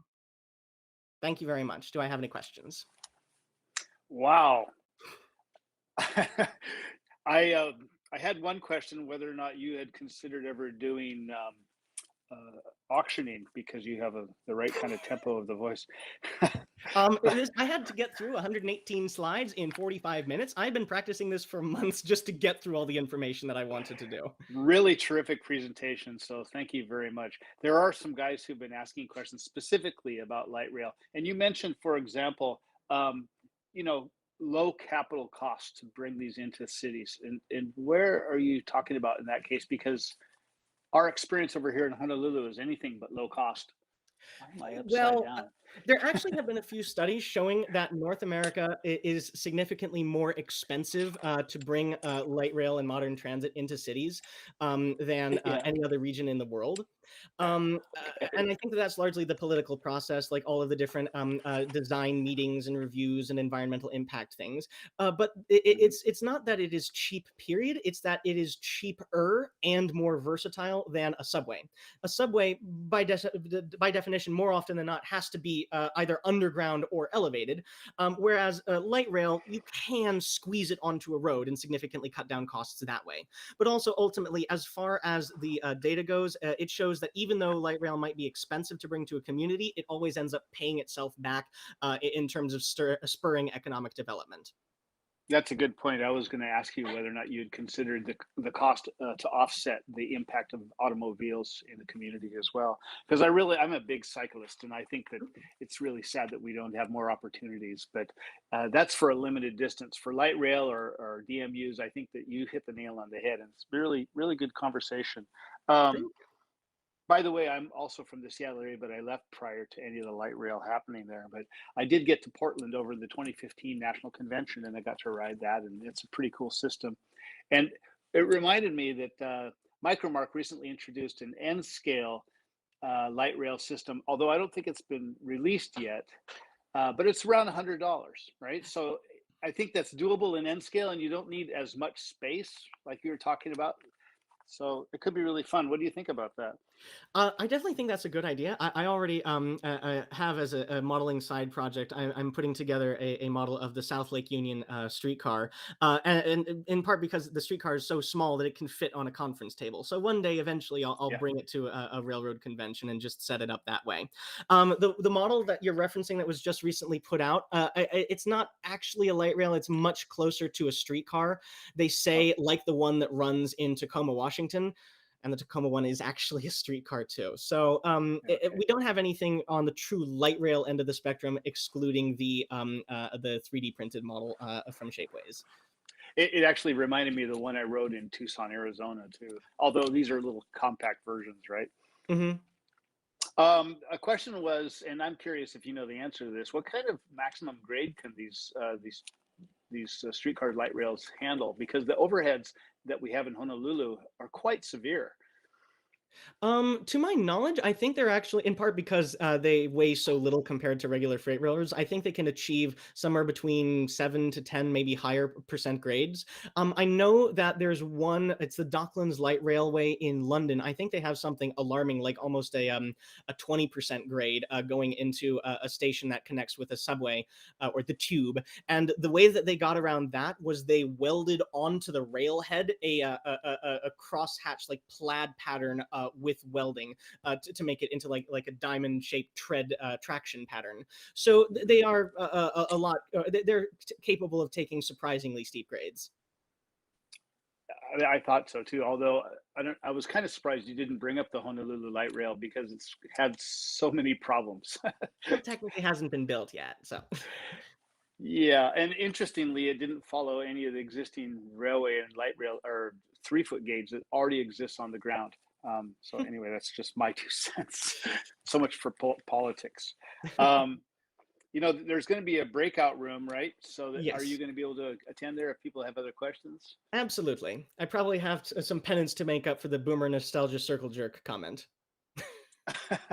I think it went by really fast. I wouldn't worry about it at all. Oh, good. Okay. But thank you. Thank you for all the great presentation. And actually for everyone who posted questions, Andy Ambrose in particular, and thank you for all those. Let me think. There were a couple other questions, but mostly people explaining that it would be really fun to model a light rail or some DMU systems. And I'm just fascinated by this. And although someday I'd like to hear you talk about your A and B C railway and ON30, because that also sounds really interesting. One of these days. Yeah. At any rate, for those who don't know, there is a breakout room. You can head over to, tell us, Speed, if you can give me a link in the chat, maybe we could let people know where to go and look for that. And below the video. And in Facebook, Okay. someone just posted it. Oh, thank you. And there it is. Thank you.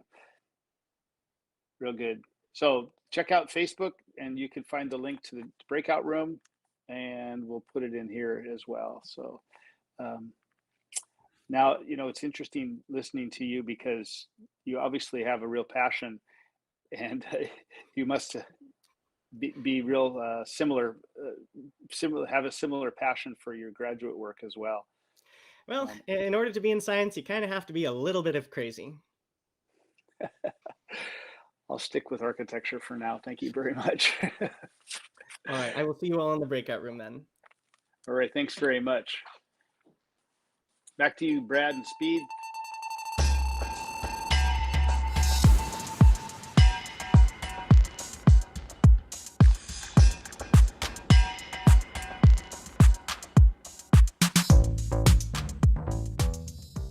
Boy, doesn't a bucket of chicken sound good right now? This is Tony Cook, the co-editor of HO Collector Magazine. If you're enjoying this NMRAx presentation, remember to subscribe to the channel and click the little bell icon, and then you'll receive updates whenever there's new content out. Thanks for viewing.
Aloha again. This is Neil Erickson coming to you from the Big Island of Hawaii. And I'm happy to introduce our next clinician, who has been working for the Boston Railway, but prior to that, Boston Commuter Rail, right? But has done a lot of things, including modeling in ON2, currently working on, I believe you said, the New Haven Railroad, right? And right. Yeah. And so please welcome Peter Watson, talking about signals today, a man who probably knows a lot more than I ever will. Thank you, Peter. Oh, you're welcome. Good afternoon, everyone. Today we are going to be talking about signals for model railroaders. Not so much how to put a system together or what makes them tick or anything like that, but more what do the signals mean? Model railroaders have been modeling signals for a long time. I can remember back in the late 50s, early 60s, my father put a signaling system on his railroad. Pretty simple. It was basically a single head with the red, green, and yellow lights on it. When a train passed the signal, it turned red. When it passed the next signal down, that first signal would turn yellow. And then finally, when it got into the third block ahead, the first one would turn green and the second one would turn yellow. Pretty simple, but for back then, it was pretty amazing stuff. We had no computers, no JMRI or DCC or CATS. These were all controlled simply by using relays. But it worked and it looked pretty cool. Fast forward now, going up into the late 90s, early 2000s, I had done a stint with the fire department, retired from there, and went to work for the railroad, and had to start learning the signals. It was part of the job. I remember before that looking at some of the signal definitions and indications and things and saying, nah, that's too much of a pain. I'm not going to bother with that. It looks nice, but I don't need to use it. Once I went to work for the railroad, obviously I had to use it, so I had to learn them. I was also at that time a member of the hub division here in Boston of the NMRA, and we had a modular layout group that was pretty active. And around 2009, a number of us got together and started talking about how could we implement a signal system on the layout. And by that time, technology had progressed enough that we had DCC, we had JMRI, we had CATS, and those things combined allowed us to contemplate putting in a signal that would actually mimic the prototype. In our area, we use NMRAx on the railroad, and so the division took up that and used NMRAx for our signaling system. And we developed a plan that allowed us to have Rule 261 territory, which is basically track signaled in both directions. And we used the NMRAx signals, and we had a few other things too that we added in there. But the main thing is we got a signal system going, and we have further refined it until we're at the point now where we have a pretty good signal system running. However, in doing that, we had to do some thinking about what did signals mean for model railroaders. I didn't really expect that most modelers would be using signals the way I used them as an engineer, but it's nice to have some idea as to what is involved with signals and what the different signals look like and what they mean. So that's what this clinic is going to be all about. We're going to take a look at what the signals are used for, but more what they look like and what the different different aspects mean. So why are signals needed? First thing is because of time. I don't mean, what time is it? I'm talking about the amount of time taken for a train to stop. It can take even a medium-sized train a mile or more to stop. Bigger trains take more space than shorter trains. Even a commuter train that I was driving, which is 5 or 6 cars at 60 miles an hour, can take a half a mile to stop. So they don't stop easily or quickly. And we need to be able to make sure that there's enough space between us and other trains around that we can stop without going bump. They're also used for traffic control. Think about an intersection when you're driving the car. You come up to a crossroad. We generally have either stop signs or traffic lights to control how traffic flows through those so that not everybody tries to go through at the same time. And it's the same thing with the trains, only it's a lot more important because of the amount of time that trains take to go through there. So we use them at interlockings. And again, an interlocking, you can think of that as kind of like an intersection. And we're also used to maintain train spacing on the main line. In between interlockings, you'll frequently find what we call automatic block signals, which are like the signals that my father put on the layout way back when. They're green, yellow, or red. And that tells you that you've got a clear track ahead for 1 or 2 blocks, depending on the color. And if there's something blocking the track up ahead, you're going to start getting a signal downgrade that gives you enough time to bring your train to a stop before you hit something. Where are they used? At interlockings. We talked about that a little bit.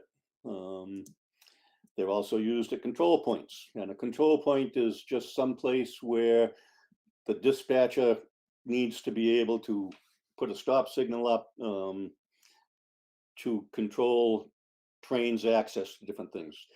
It could be at the entrance to Form D territory so that he can stop the train before the train enters Form D territory and make sure that the train has the necessary Form Ds and other paperwork that he needs. It could be at the entrance to a movable bridge like a drawbridge. Any place where the dispatcher needs to be able to control the train. And along the main line, as we mentioned in the previous slide, for controlling the spacing between the trains. So a little bit of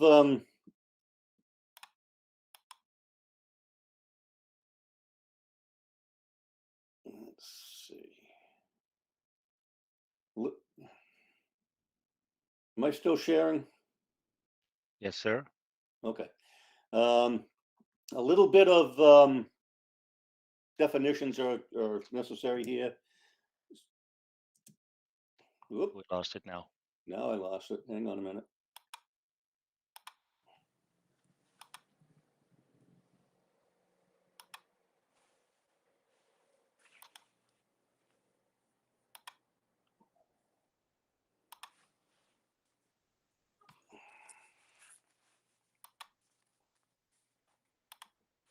All right, we got it back? Not yet. Not yet, Peter. Hang on.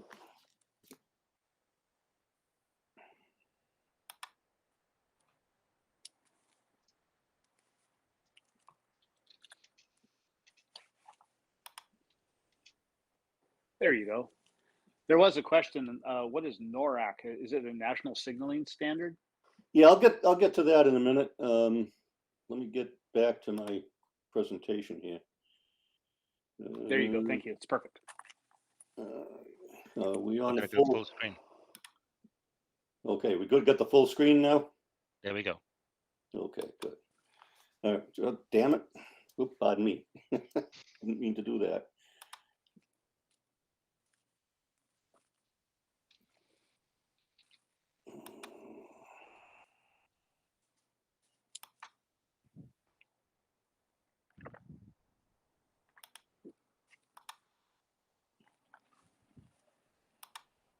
We got it again?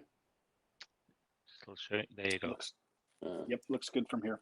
Okay, leave that other thing alone. All right, so definitions. Interlocking.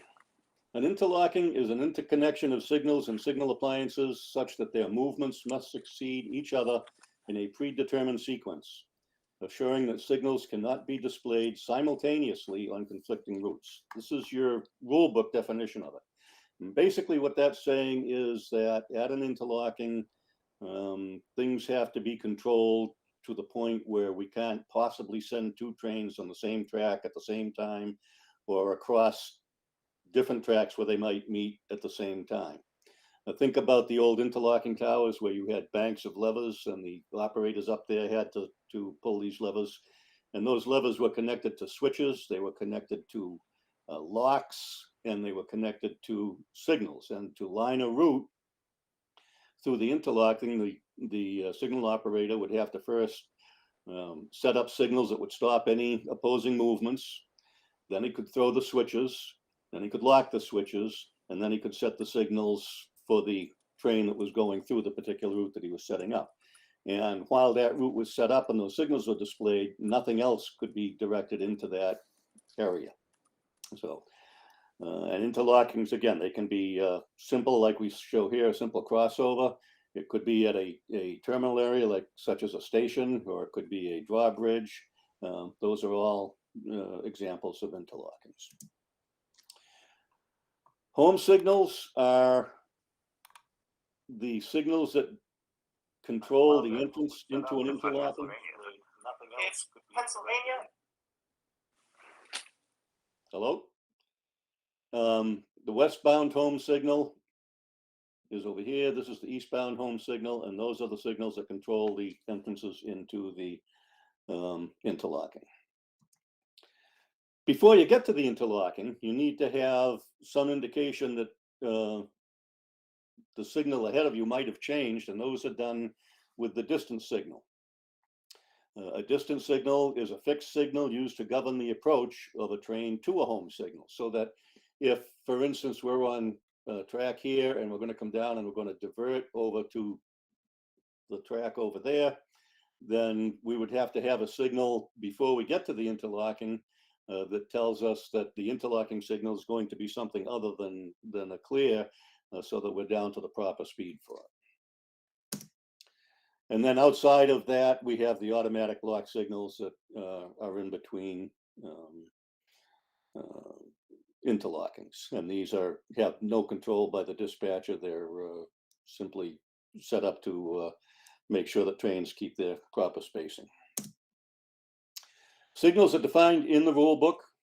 There is NMRAx, and if you're interested in downloading a copy of the current 11th edition, you can go to www.cottonvalley.org and go to the safety tab on that site, and you will get to a page where you can download the NMRAx rules.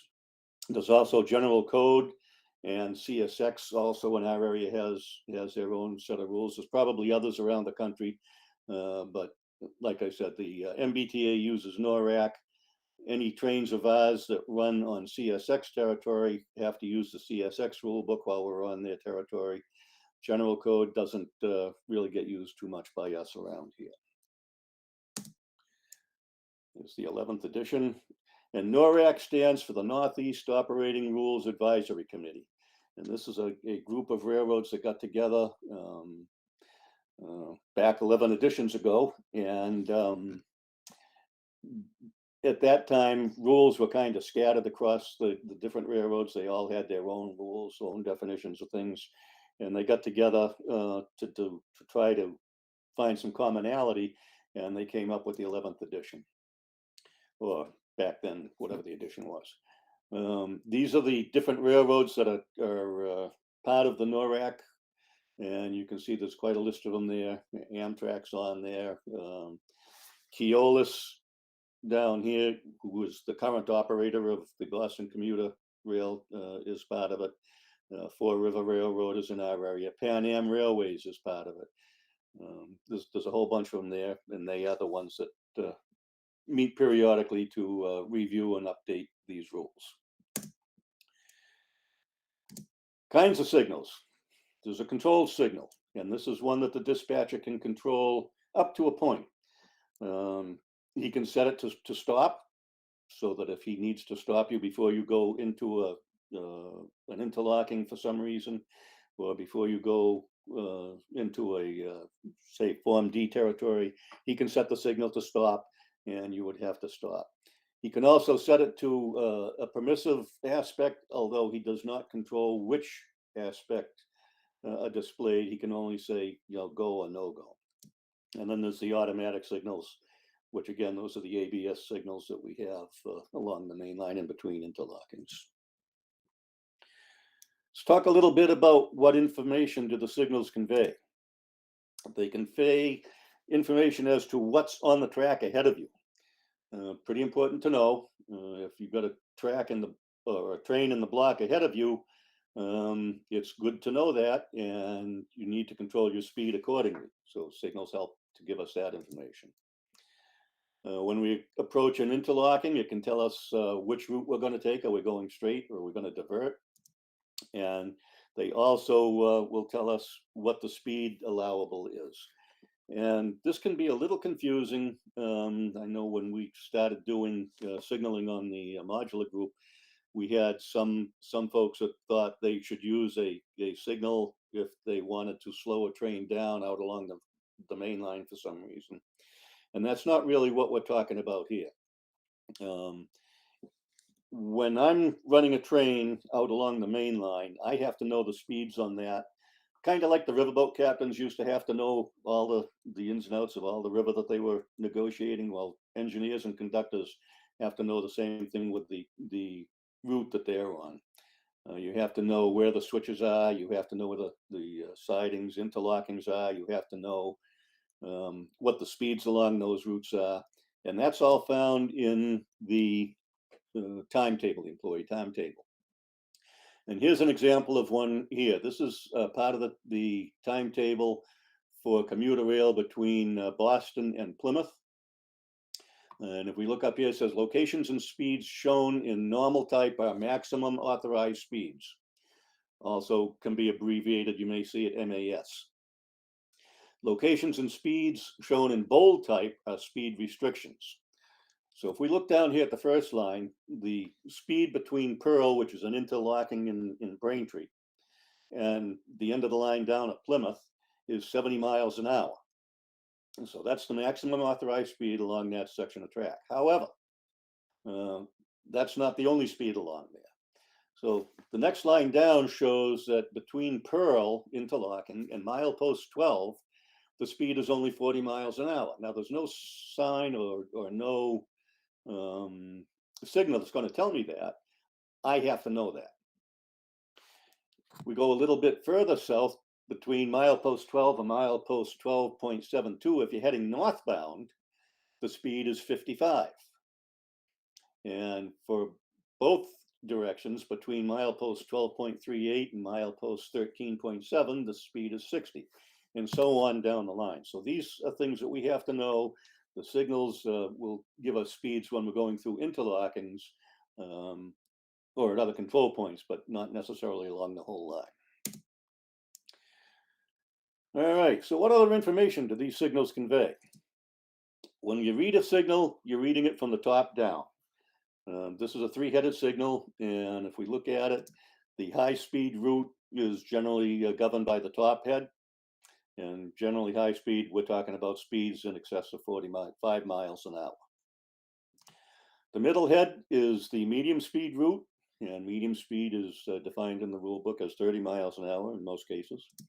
And low speed is the bottom head, and those are 15 mile an hour routes. And then we have colors also. If we see green, that means that the next two blocks are clear. At least the next two blocks, might be the next 5 blocks, but we know for sure that the next 2 blocks are going to be clear on the route that we're on.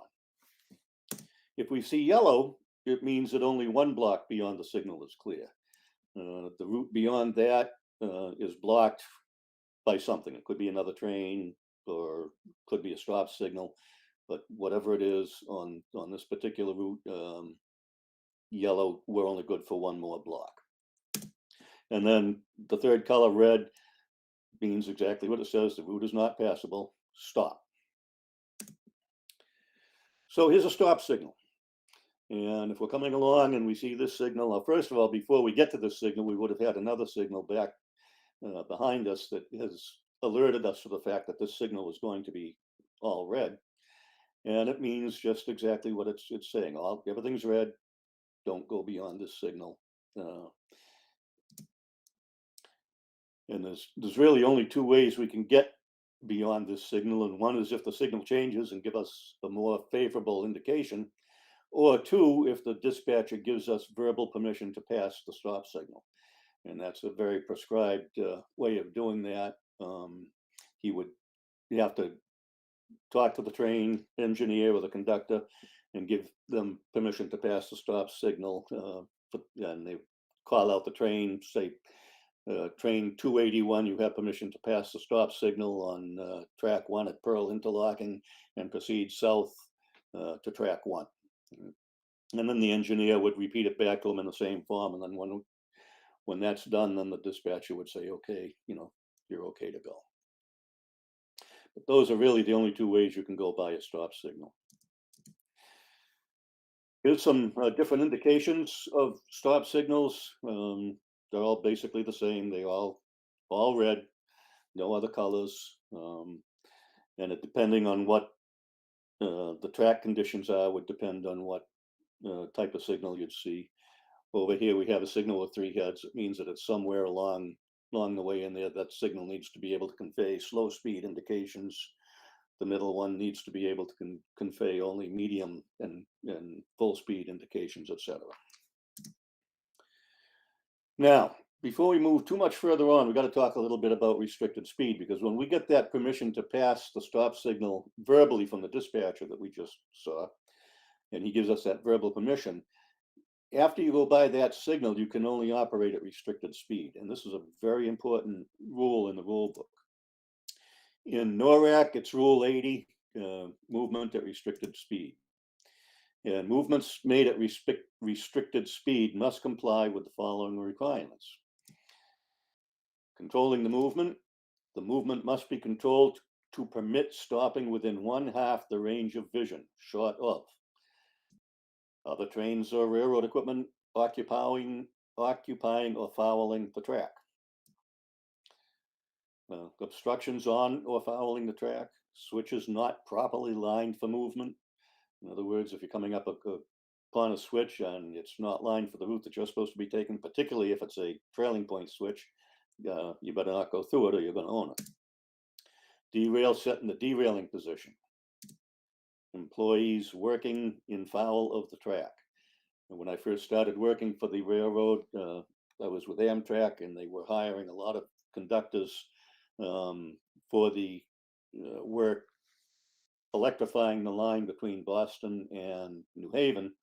And every contractor out there that was working on that electrification project, if he was anywhere close to the track, had to have a conductor with him to make sure that they weren't fouling the track when trains came by. So if you're working at restricted speed, that would be the kind of thing where you might see employees out there near the track.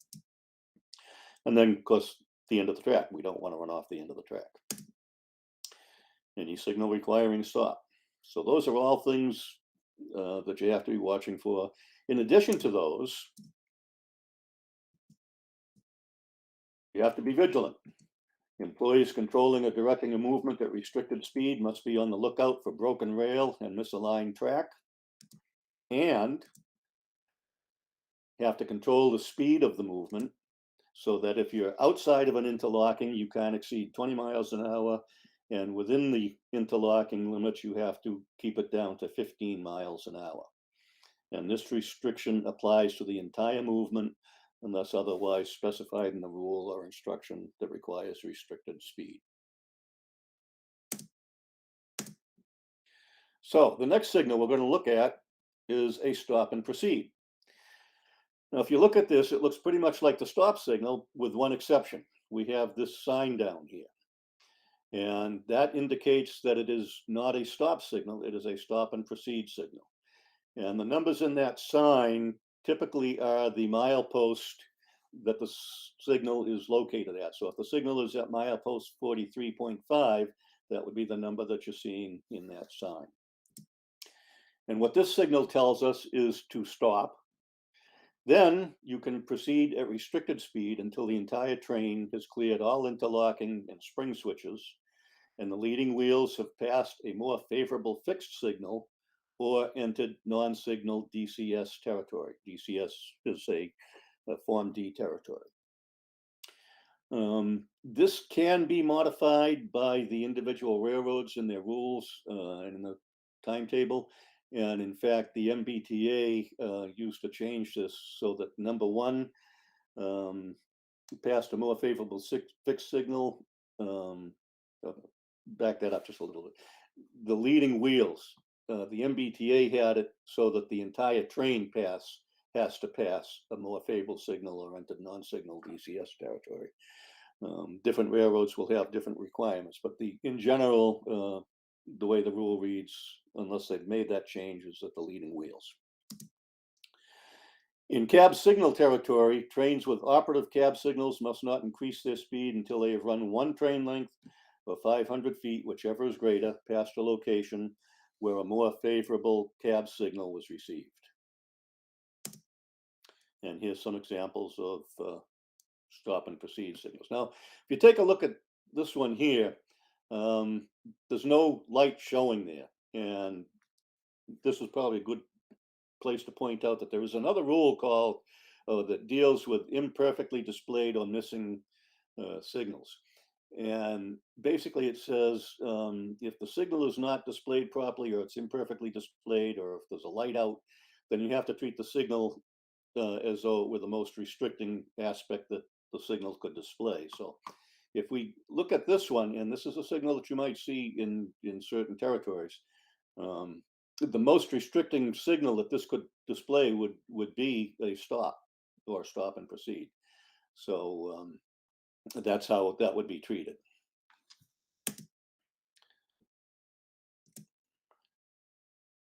The variation of the stop and proceed has this G sign on it.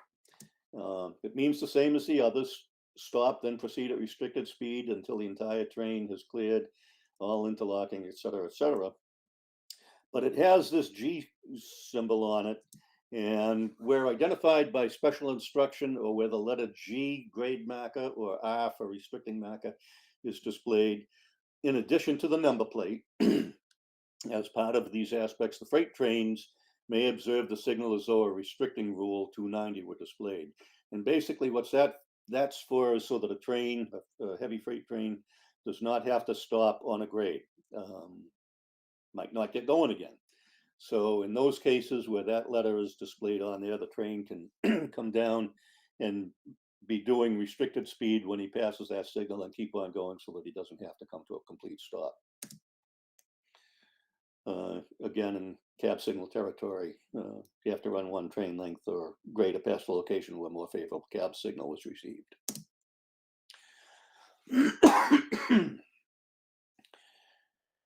For model railroaders and for railroaders, we can use this saying here, and it's one that's taught to us as railroaders.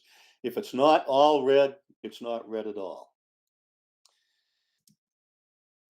So if we look at this restricting signal, we have the signal is showing some color here, so we know that that's not all red. And these two signals up here that are displaying the red, really that red is just being used as a placeholder, so that we know that those lights on that head are not out. So a restricting signal means what the restricting rule that we just looked at said: restricted speed until the entire train has cleared all interlocking and spring switches. If the signal is an interlocking and the leading wheels have passed a more favorable signal or entered non-signal DCS territory. And then here's some variations on it. You'll notice that some of these are showing white. Actually, it's called lunar white.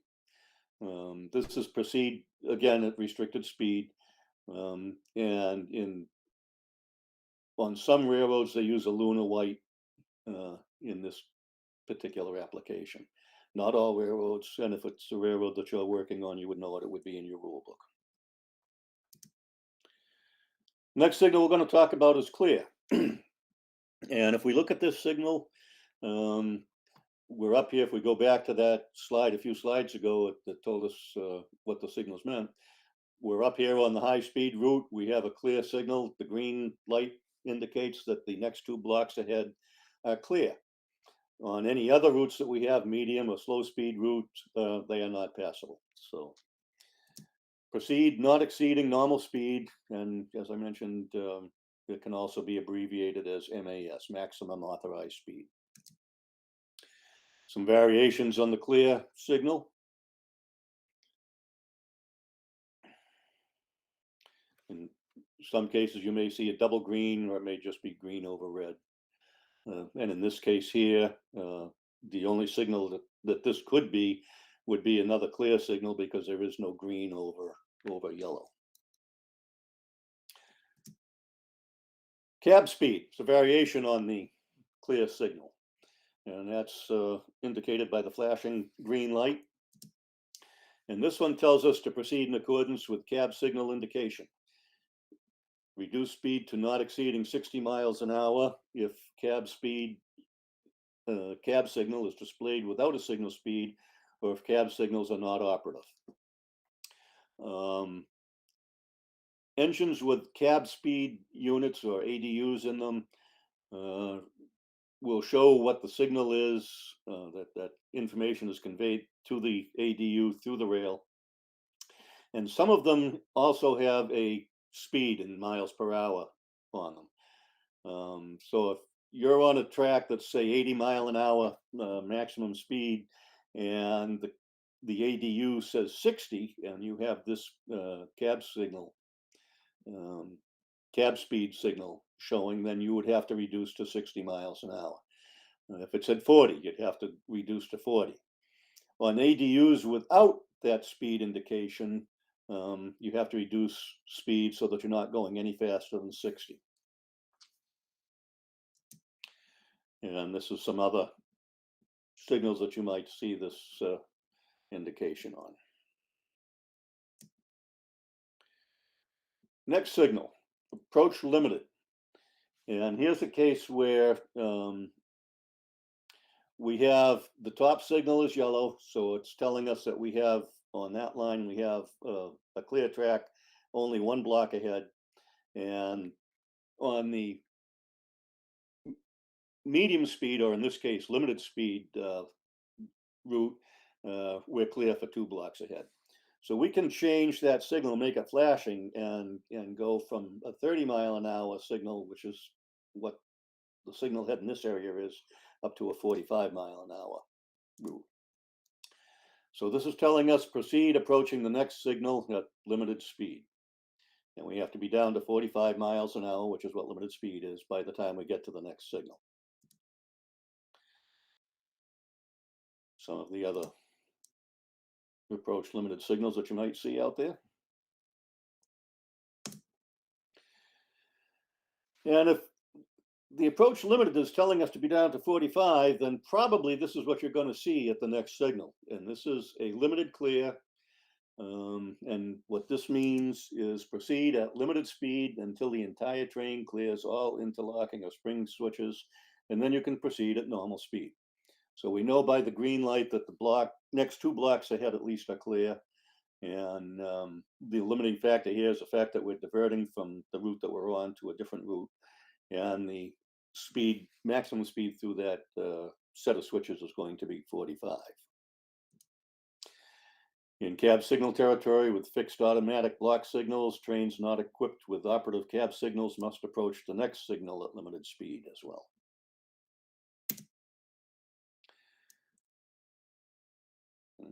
And some other variations. Just you should probably take a minute here to talk about these dwarf signals. There's 2 types of dwarf signals that we see here. One of them has lights stacked up on top of each other, but each one would be a series of 3. So if we look at this one on the left, the top 3 would be one light and the bottom 3 would be the other light, and each particular unit has its own lens. If we go over to the other 2, the lights each have a series of lenses in front of them so that they can be changed to whatever color is needed for that. Okay, approach medium. Rule 82, 282. Proceed approaching the next signal at medium speed. And this is some of the other signals that you might see that same indication on. And again, the top signal is telling us that the track we're on is only clear for 1 block ahead. After that, it's not passable. And the medium speed route is passable for at least 2 blocks. Medium clear would be the normal signal that you would see after that. And like the other one that we were looking at, the limited clear, it's basically the same thing, except that the speed is only 30. So proceed at medium speed until the entire train clears all interlocking and spring switches, and proceed at normal speed. And in cab signal territory, approach the next signal at medium speed. Some other variations on that. Advanced approach, sometimes you're in a situation where signals are spaced close enough together that you don't have enough room to get down to the proper speed. So advanced approach is used, and this is a blinking yellow light on the top head, and it means proceed prepared to stop at the second signal. Trains exceeding limited speed must begin reduction to limited speed as soon as the engine passes the advanced approach signal. And again, it's to get you down to the proper speed that you need by the time you hit the stop signal that's probably coming up. Medium approach, medium. Proceed at medium speed until the entire train clears all interlocking or spring switches, then proceed approaching the next signal at medium speed. So in this case, you're going to go through an interlocking at medium speed. You would have had another signal before you got there telling you to be down to medium speed, and then approach the next signal at medium speed. If you have not got that signal to tell you to slow down to medium by the time you get here, and you are exceeding medium speed, trains exceeding medium speed must begin reduction to medium speed as soon as the medium approach medium signal is clearly visible. Medium approach slow. Proceed at medium speed, then approach the next signal at slow speed. Approach slow. Kind of looks like the last one, except the signals are flip-flopped on us. Proceed approaching the next signal at slow speed. Trains exceeding medium speed must begin reduction to medium speed as soon as the engine passes the approach slow signal. So it's similar to the approach signal, but we have to be down to medium to slow speed by the next signal. And these are some other variations. Approach. This is a very common one that you're going to see. And if you're coming up to an interlocking with a stop signal at it, this is going to be the distance signal. Proceed prepared to stop at the next signal. Trains exceeding medium speed must begin reduction to medium speed as soon as the engine passes the approach signal. Depending on where you are and what part of the railroad you are on and how your railroad's set up, this signal could be a mile or more away from the signal that requires stop. So it's not like you're going to run into that stop signal right away. If it was a lot closer, you might get the advanced approach instead. But so if you're doing 60 miles an hour or 70 miles an hour, once you go by that approach signal, then you have to start putting on the brakes to get yourself down so that you can stop by the time you get it to the next signal. Some other variations. And that one over on the right, the dwarf signal, is new to NMRAx 11. For a long time, there was no approach signal with dwarfs, and they have added it with this edition of NMRAx. Medium approach. Proceed to stop at the next signal. Trains exceeding medium speed must begin reduction to medium speed as soon as the medium approach signal is clearly visible, as opposed to the approach signal. So this one, as soon as you see it, you need to start coming down to medium speed so that you're down to it by the time you go by, and then be prepared to stop at the next signal. Some other variations.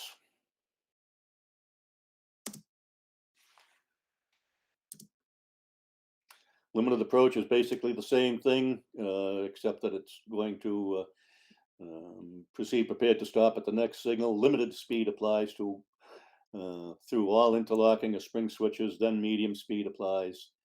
Trains exceeding limited speed must begin reduction as soon as the limited approach signal is clearly visible. Slow clear. Proceed at slow speed until the entire train clears all interlocking and spring switches, then proceed at normal speed. This would be, for instance, through an interlocking where the track configuration requires only 15 miles an hour.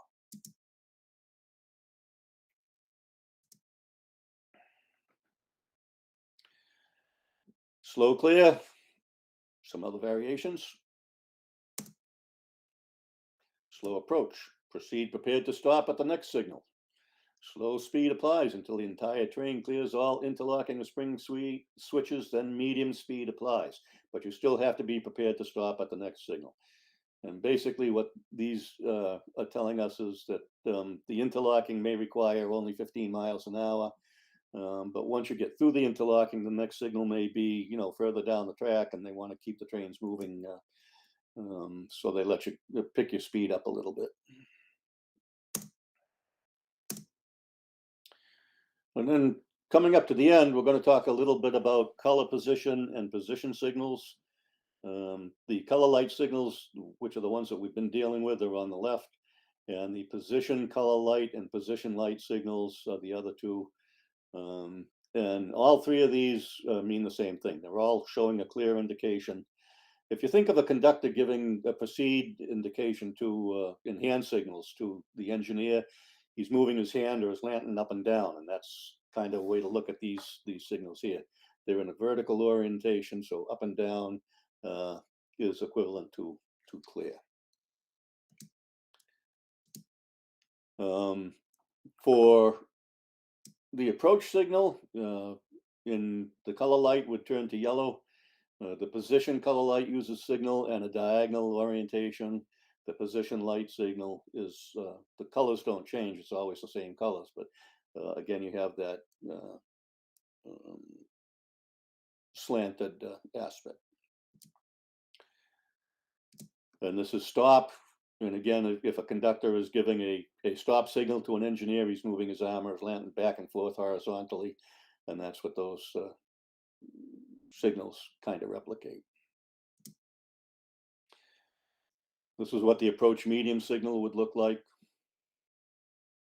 So again, you can see that the position and color light signals very clearly are mimicking the color light signal. And once you know how they work, it's pretty easy to make the transition to the position light. Medium clear.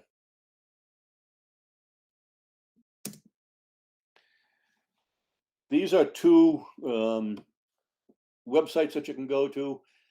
I mentioned the Cotton Valley one earlier, and the other one, MikeRoke.com, Railroad Signals, has a very good overview of color signals and how they work. And I would highly recommend, if you're interested, to go looking at that website as well. And that brings us to the end. Does anybody have any questions? Oh, for some reason, I keep coming back upside down there. I don't know. Sorry, Peter. There we go. You prompted a lot of questions. So if you have a moment before we go to the breakout room, let me get my notes here. First of all, I was curious. I think I asked you what NORAC means, but thank you for defining that. Is it similar in other parts of the country? I mean, BNSF, CXX, do they use something similar? They would have their own set of rules. General code is another set of rules that is used out there. As I mentioned, CSX, I know, has their own rule book. I suspect that UP or BNSF probably have their own rule book. They may be on general code, but they may have their own rule book as well. And what gets confusing is when you are an engineer or a conductor and you're working across multiple roads. For instance, when I leave Boston going out to Worcester, we transition from MBTA territory to CSX territory. And once we get into CSX territory, we have to use the CSX rule book. So any differences, and there's not a lot, but there are some, any differences between the two rule books, we have to forget about the MBTA and go by what the NORAC ones are. That makes sense. Thank you for that. I was curious, you mentioned Rule 261 and others, by the way, but what is Rule 261? Rule 261 is a rule in the rule book that says that the track is signaled in both directions. I see. There's another one, Rule 251, which is track signaled in one direction. And there's a huge difference there. If you are going in 251 with the flow of traffic, you're all fine and dandy. If for some reason you have to go the other direction, you don't have any signals. And there's a very specific set of rules that cover that. And I'm not going to try to get into that here, but those are the two basic types of track that we have. Sounds like you could write a book. Actually, there is a book recently published by Kalmbach, I think. Yeah. Dave Abeles. You mentioned a bunch of terminology. For starters, Form D territory. What does that mean? Form D territory is where you have to have a written piece of paper in order to get into it. NORAC calls it a Form D. Others may call it something else. I think some places call it a Form 19. But it's basically a piece of paper. Most of it's pre-printed, and you have to fill in the blanks. But the dispatcher talks to the crew, and they fill it out, and it has information such as the train number, the date, the time, the line, and what your authorizations are. And without that, you can't get into Form D territory, and that's where a place where you would probably have a signal to stop you from proceeding until the dispatcher knows that you've got the required paperwork. That makes sense. It reminds me of dark territory, which of course has nothing to do with signals. Right. Well, that's exactly what it is. It's also known as dark territory. So. Okay. ABS, absolute block. What did you say that was? Absolute block signals. Those are the ones that are in between interlockings, and they just work all by themselves. It's a single headed signal that displays either clear, approach, or stop and proceed. And it all works automatically. I'm watching the feed to see if anybody else has any questions. Someone did ask, when you're modeling these, I'm not sure how you guys are doing it, but are you using JMRI? Does that help you program the signal aspects? Yes. JMRI and in accordance with, or in combination with CADs, is what we use. And quite frankly, I am not the person to be talking about that. We have a number of other guys in our module group that are much better at that than I am. But between the hardware that we use for detecting trains in a particular block and the software, which is JMRI and CATS, those are what we use to do the signals. And they're very good. They allow us to define signals so that we can define what signals are going to be used at any given location. You don't need all of the signals at all locations. You only need a handful. So you'd set the thing up according to that. So it sounds to me like JMRE could be configured to replicate NORAC, for example, or other systems. Correct. Oh, okay. That makes sense. And you didn't talk at all about semaphores. I know this is old school. I'm just curious when the railroads changed over, or if some railroads are still using semaphores. Well, we don't use them around here. I haven't seen them in any use. I know the New Haven used to use them, but hang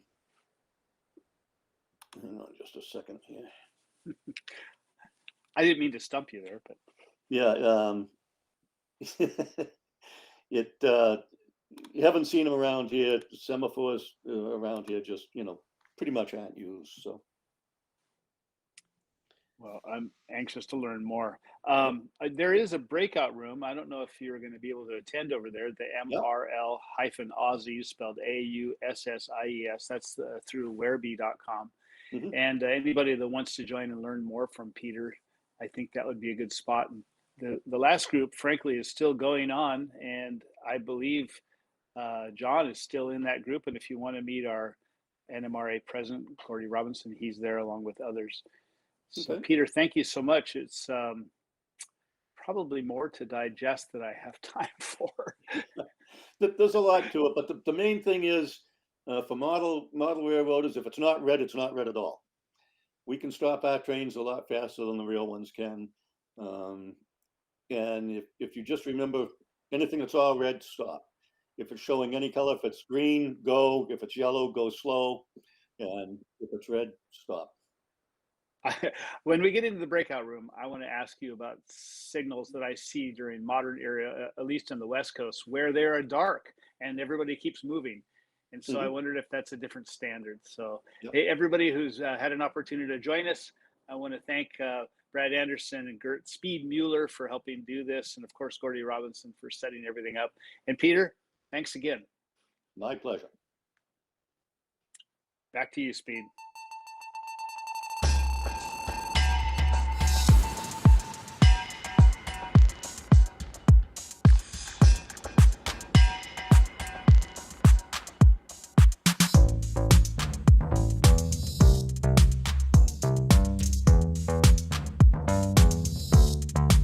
Hi, this is Ken Patterson, the host of the What's Neat show over at Model Railroad Hobbyist Magazine and the What's Neat This Week in Model Railroading podcast that you all love to watch every week, keeping you informed of what's new in the hobby and with my great podcast crew.